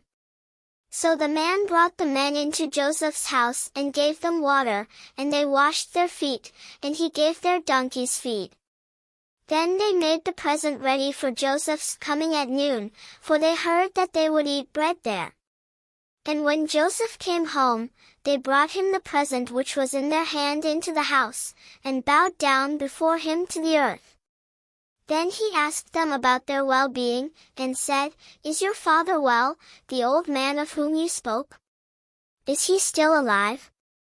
And they answered, "Your servant our father is in good health, he is still alive." And they bowed their heads down and prostrated themselves. Then he lifted his eyes and saw his brother Benjamin, his mother's son, and said, "Is this your younger brother of whom you spoke to me?" And he said, "God be gracious to you, my son." Now his heart yearned for his brother, so Joseph made haste and sought somewhere to weep. And he went into his chamber and wept there. Then he washed his face and came out, and he restrained himself, and said, "Serve the bread." So they set him a place by himself, and them by themselves, and the Egyptians who ate with him by themselves, because the Egyptians could not eat food with the Hebrews, for that is an abomination to the Egyptians. And they sat before him, the firstborn according to his birthright and the youngest according to his youth, and the men looked in astonishment at one another. Then he took servings to them from before him, but Benjamin's serving was 5 times as much as any of theirs. So they drank and were merry with him. Chapter 44. And he commanded the steward of his house, saying, "Fill the men's sacks with food, as much as they can carry, and put each man's money in the mouth of his sack. Also put my cup, the silver cup, in the mouth of the sack of the youngest, and his grain money." So he did according to the word that Joseph had spoken. As soon as the morning dawned, the men were sent away, they and their donkeys. When they had gone out of the city, and were not yet far off, Joseph said to his steward, "Get up, follow the men, and when you overtake them, say to them, 'Why have you repaid evil for good? Is not this the one from which my Lord drinks, and with which he indeed practices divination? You have done evil in so doing.'" So he overtook them, and he spoke to them these same words. And they said to him, "Why does my Lord say these words? Far be it from us that your servants should do such a thing. Look, we brought back to you from the land of Canaan the money which we found in the mouth of our sacks. How then could we steal silver or gold from your Lord's house? With whomever of your servants it is found, let him die, and we also will be my Lord's slaves." And he said, "Now also let it be according to your words, he with whom it is found shall be my slave, and you shall be blameless." Then each man speedily let down his sack to the ground, and each opened his sack. So he searched. He began with the oldest and left off with the youngest, and the cup was found in Benjamin's sack. Then they tore their clothes, and each man loaded his donkey and returned to the city. So Judah and his brothers came to Joseph's house, and he was still there, and they fell before him on the ground. And Joseph said to them, "What deed is this you have done? Did you not know that such a man as I can certainly practice divination?" Then Judah said, "What shall we say to my lord? What shall we speak? Or how shall we clear ourselves? God has found out the iniquity of your servants. Here we are, my lord's slaves, both we and he also with whom the cup was found." But he said, "Far be it from me that I should do so. The man in whose hand the cup was found, he shall be my slave. And as for you, go up in peace to your father." Then Judah came near to him and said, "O my lord, please let your servant speak a word in my lord's hearing, and do not let your anger burn against your servant, for you are even like Pharaoh." My lord asked his servants, saying, "Have you a father or a brother?" And we said to my lord, "We have a father, an old man, and a child of his old age, who is young, his brother is dead, and he alone is left of his mother's children, and his father loves him." Then you said to your servants, "Bring him down to me, that I may set my eyes on him." And we said to my lord, "The lad cannot leave his father, for if he should leave his father would die." But you said to your servants, "Unless your youngest brother comes down with you, you shall see my face no more." So it was, when we went up to your servant my father, that we told him the words of my lord. And our father said, "Go back and buy us a little food." But we said, "We cannot go down. If our youngest brother is with us, then we will go down, for we may not see the man's face unless our youngest brother is with us." Then your servant my father said to us, "You know that my wife bore me 2 sons. And the one went out from me, and I said, 'Surely he is torn to pieces,' and I have not seen him since. But if you take this one also from me, and calamity befalls him, you shall bring down my gray hair with sorrow to the grave. Now therefore, when I come to your servant my father, and the lad is not with us, since his life is bound up in the lad's life, it will happen, when he sees that the lad is not with us, that he will die. So your servants will bring down the gray hair of your servant our father with sorrow to the grave." For your servant became surety for the lad to my father, saying, "If I do not bring him back to you, then I shall bear the blame before my father forever. Now therefore, please let your servant remain instead of the lad as a slave to my lord, and let the lad go up with his brothers. For how shall I go up to my father if the lad is not with me, lest perhaps I see the evil that would come upon my father?" Chapter 45. Then Joseph could not restrain himself before all those who stood by him, and he cried out, "Make everyone go out from me." So no one stood with him while Joseph made himself known to his brothers. And he wept aloud, and the Egyptians and the house of Pharaoh heard it. Then Joseph said to his brothers, "I am Joseph, does my father still live?" But his brothers could not answer him, for they were dismayed in his presence. And Joseph said to his brothers, "Please come near to me." So they came near. Then he said, "I am Joseph your brother, whom you sold into Egypt. But now, do not therefore be grieved or angry with yourselves because you sold me here, for God sent me before you to preserve life. For these 2 years the famine has been in the land, and there are still 5 years in which there will be neither plowing nor harvesting. And God sent me before you to preserve a posterity for you in the earth, and to save your lives by a great deliverance. So now it was not you who sent me here, but God, and he has made me a father to Pharaoh, and lord of all his house, and a ruler throughout all the land of Egypt. Hurry and go up to my father, and say to him, 'Thus says your son Joseph, God has made me Lord of all Egypt. Come down to me, do not tarry.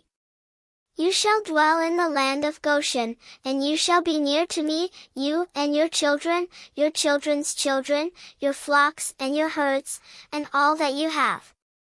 There I will provide for you, lest you and your household, and all that you have, come to poverty, for there are still 5 years of famine.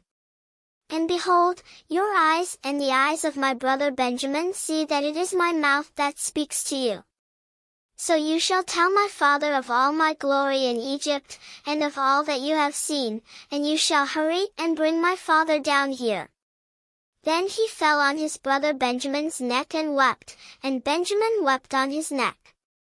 Moreover he kissed all his brothers and wept over them, and after that his brothers talked with him.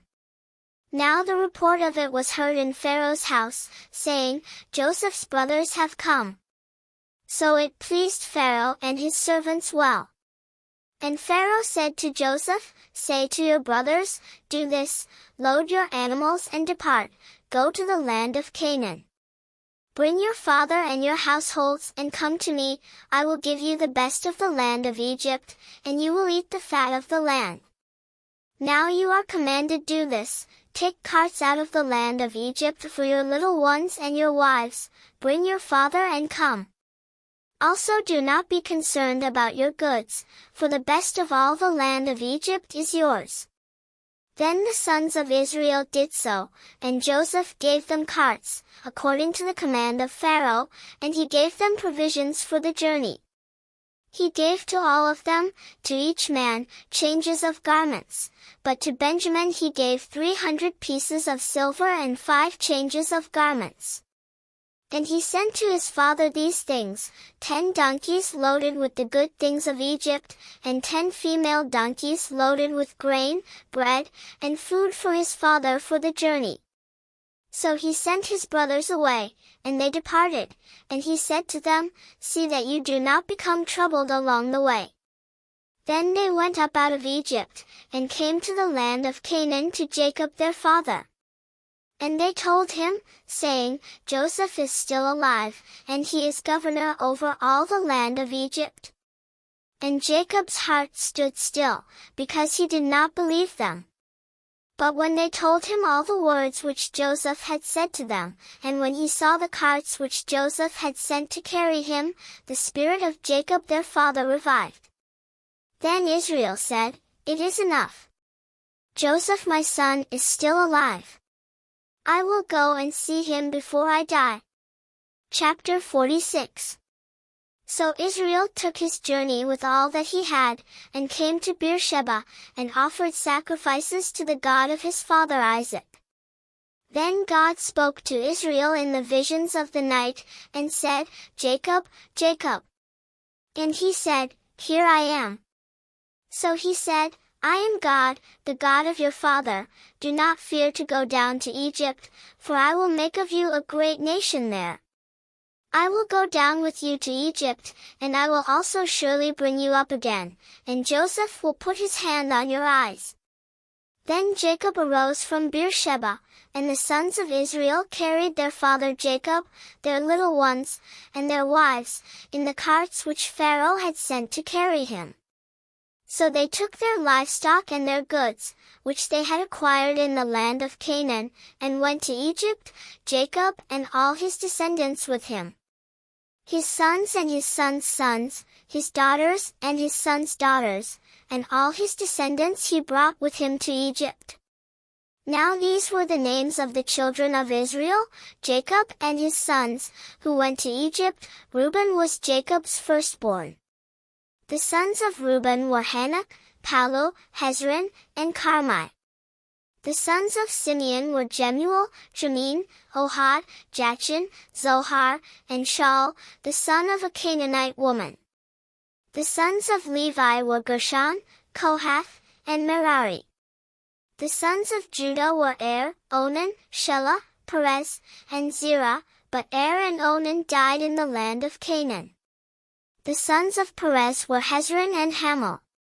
The sons of Issachar were Tola, Puvah, Job, and Shimron. The sons of Zebulun were Sered, Elon, and Yaleel. These were the sons of Leah, whom she bore to Jacob in Padan Aram, with his daughter Dinah. All the persons, his sons and his daughters, were 33. The sons of Gad were Ziphion, Haggi, Shuni, Esban, Eri, Arodi, and Areli. The sons of Asher were Jimnah, Ishwa, Ishri, Beriah, and Sarah, their sister. And the sons of Beriah were Heber and Malchiel.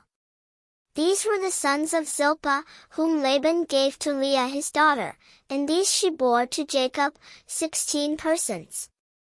The sons of Rachel, Jacob's wife, were Joseph and Benjamin. And to Joseph in the land of Egypt were born Manasseh and Ephraim, whom Asenath, the daughter of Potiphera priest of On, bore to him. The sons of Benjamin were Bela, Becher, Ashbel, Gera, Naaman, Ahi, Rosh, Muppim, Huppim, and Ard.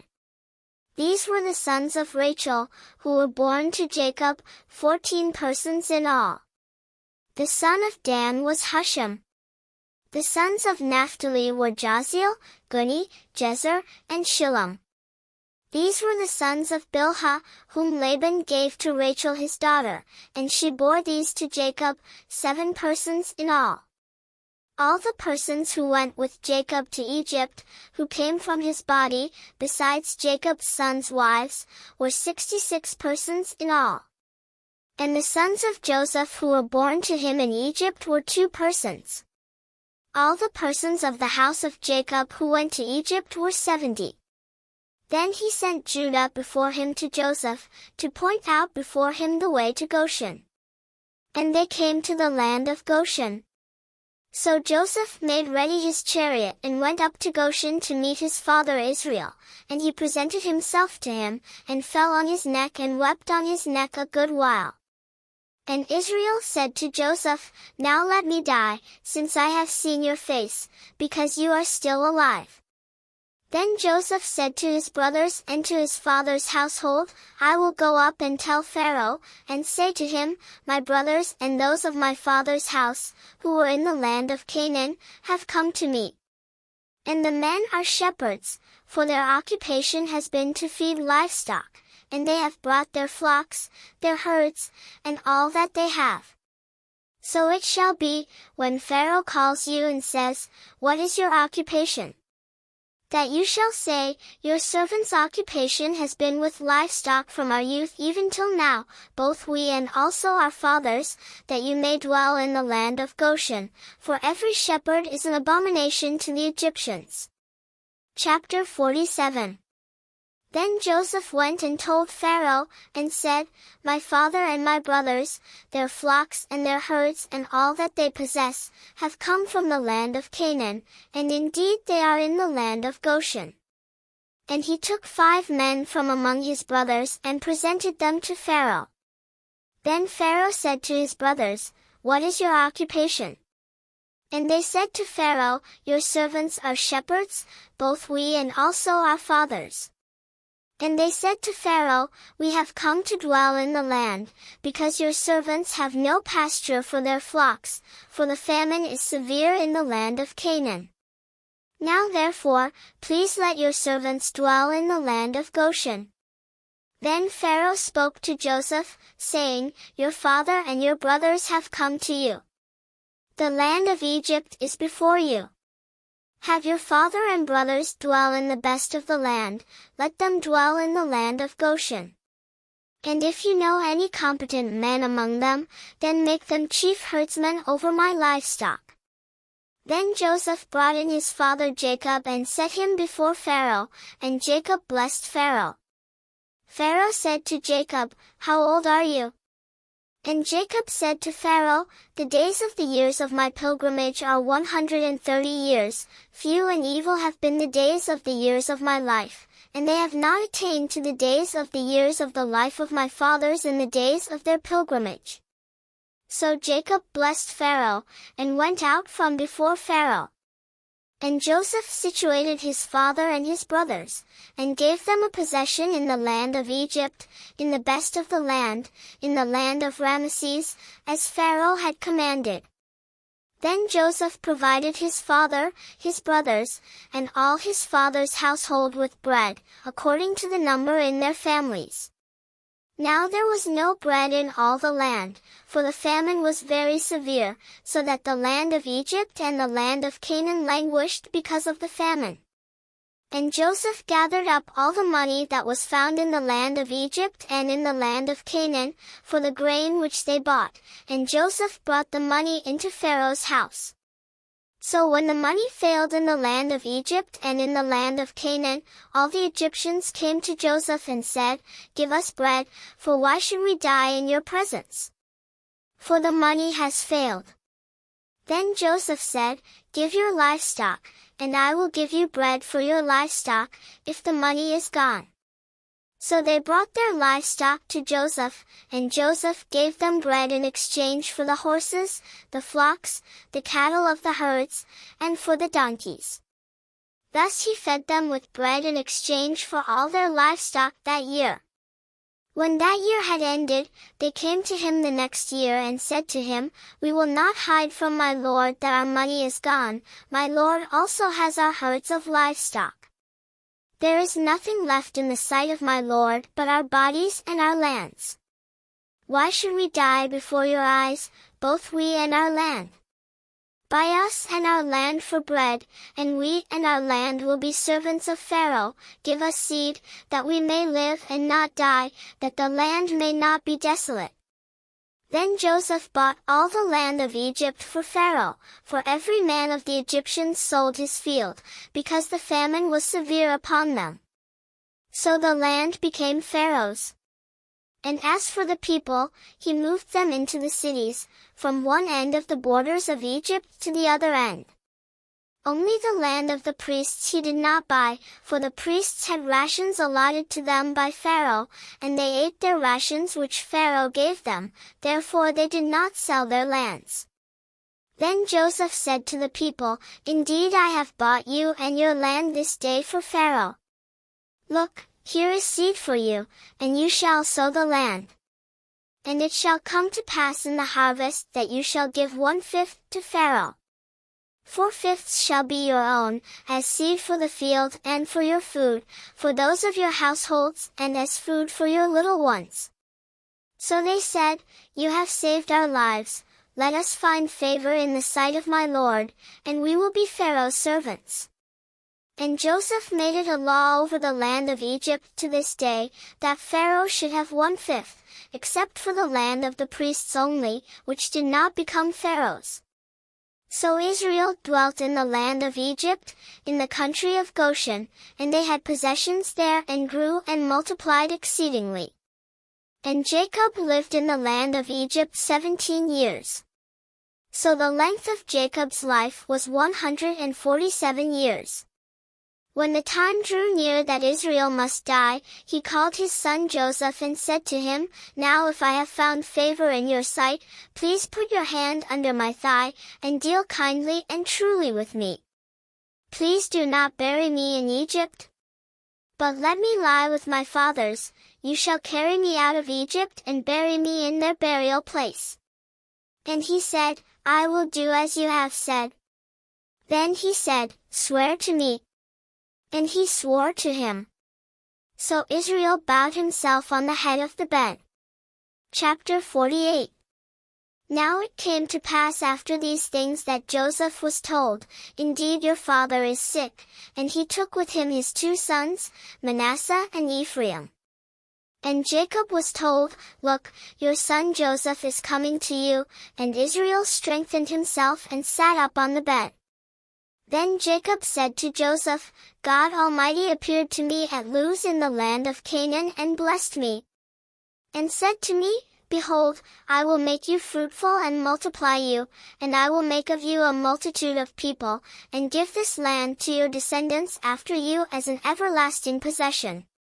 And now your two sons, Ephraim and Manasseh, who were born to you in the land of Egypt before I came to you in Egypt, are mine, as Reuben and Simeon, they shall be mine. Your offspring whom you beget after them shall be yours, they will be called by the name of their brothers in their inheritance. But as for me, when I came from Padan, Rachel died beside me in the land of Canaan on the way, when there was but a little distance to go to Ephrath, and I buried her there on the way to Ephrath, that is, Bethlehem. Then Israel saw Joseph's sons, and said, Who are these? Joseph said to his father, They are my sons, whom God has given me in this place. And he said, Please bring them to me, and I will bless them. Now the eyes of Israel were dim with age, so that he could not see. Then Joseph brought them near him, and he kissed them and embraced them.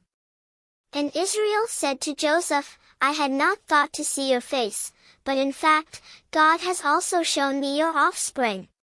So Joseph brought them from beside his knees, and he bowed down with his face to the earth.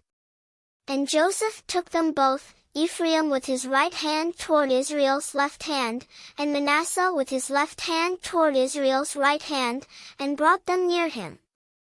Then Israel stretched out his right hand and laid it on Ephraim's head, who was the younger, and his left hand on Manasseh's head, guiding his hands knowingly, for Manasseh was the firstborn. And he blessed Joseph, and said, God, before whom my fathers Abraham and Isaac walked, the God who has fed me all my life long to this day, the angel who has redeemed me from all evil, bless the lads, let my name be named upon them, and the name of my fathers Abraham and Isaac, and let them grow into a multitude in the midst of the earth. Now when Joseph saw that his father laid his right hand on the head of Ephraim, it displeased him, so he took hold of his father's hand to remove it from Ephraim's head to Manasseh's head. And Joseph said to his father, Not so, my father, for this one is the firstborn, put your right hand on his head. But his father refused and said, I know, my son, I know.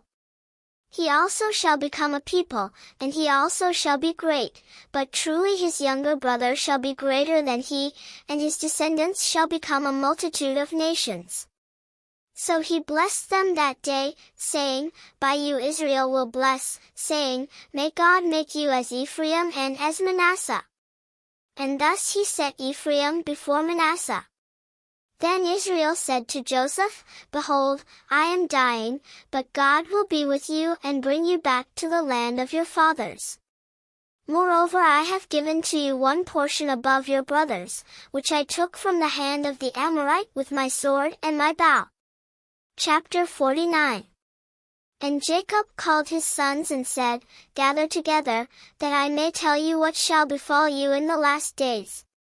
Gather together and hear, you sons of Jacob, and listen to Israel your father. Reuben, you are my firstborn, my might and the beginning of my strength, the excellency of dignity and the excellency of power. Unstable as water, you shall not excel, because you went up to your father's bed, then you defiled it, he went up to my couch. Simeon and Levi are brothers, instruments of cruelty are in their dwelling place. Let not my soul enter their council, let not my honor be united to their assembly, for in their anger they slew a man, and in their self-will they hamstrung an ox. Cursed be their anger, for it is fierce, and their wrath, for it is cruel. I will divide them in Jacob and scatter them in Israel.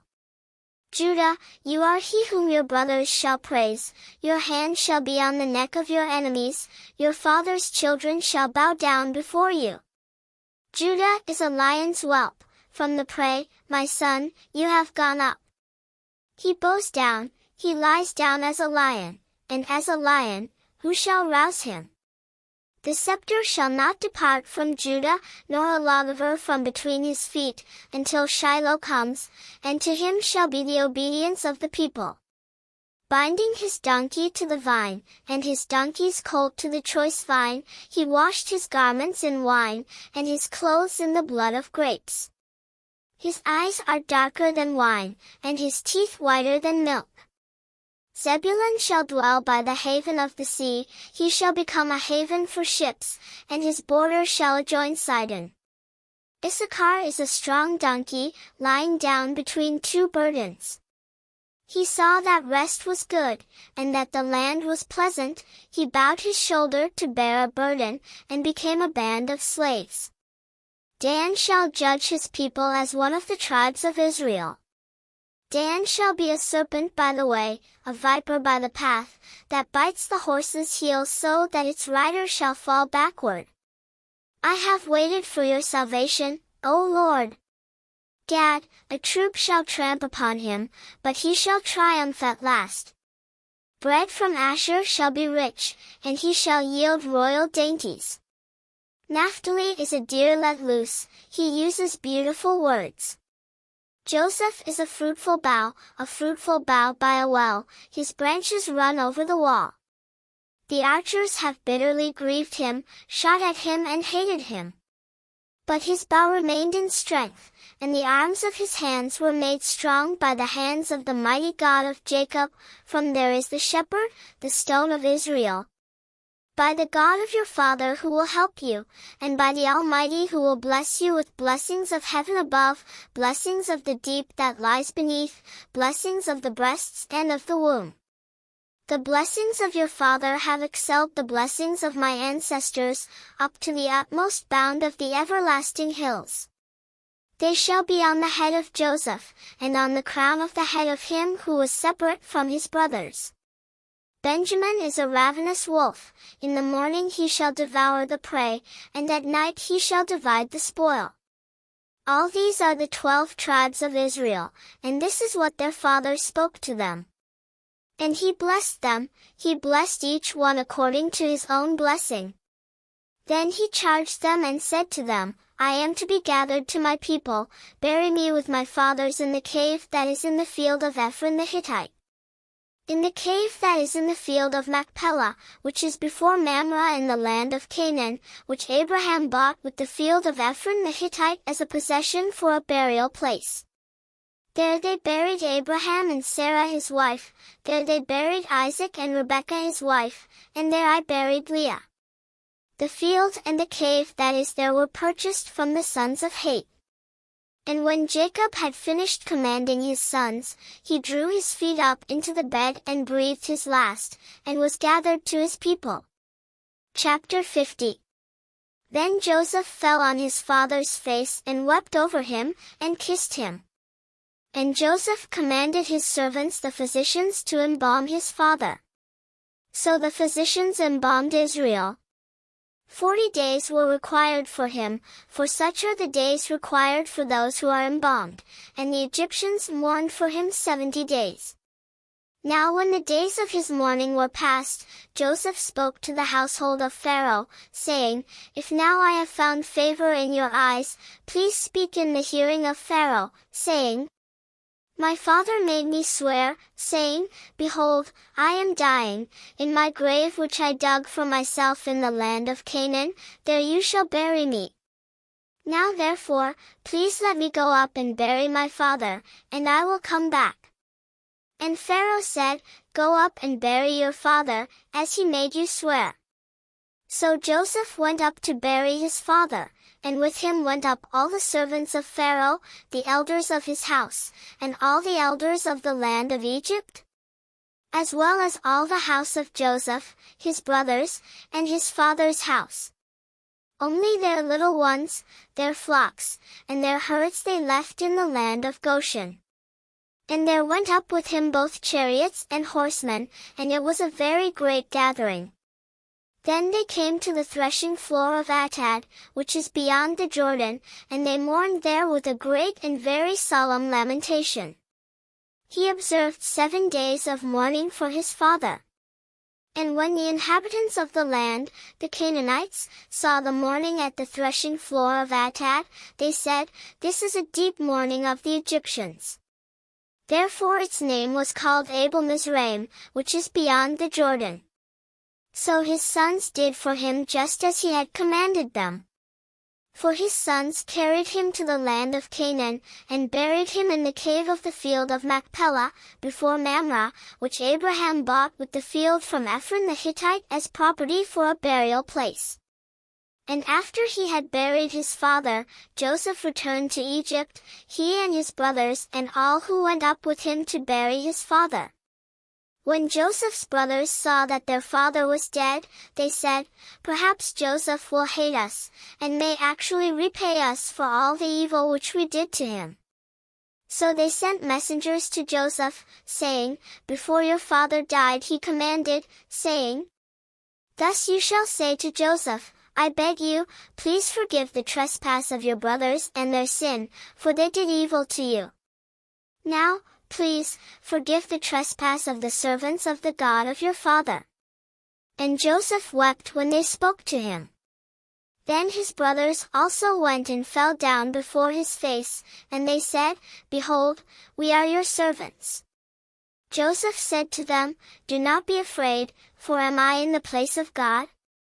But as for you, you meant evil against me, but God meant it for good, in order to bring it about as it is this day, to save many people alive. Now therefore, do not be afraid, I will provide for you and your little ones." And he comforted them and spoke kindly to them. So Joseph dwelt in Egypt, he and his father's household. And Joseph lived 110 years. Joseph saw Ephraim's children to the third generation. The children of Machir, the son of Manasseh, were also brought up on Joseph's knees. And Joseph said to his brethren, "I am dying, but God will surely visit you, and bring you out of this land to the land of which he swore to Abraham, to Isaac, and to Jacob." Then Joseph took an oath from the children of Israel, saying, "God will surely visit you, and you shall carry up my bones from here." So Joseph died, being 110 years old, and they embalmed him, and he was put in a coffin in Egypt.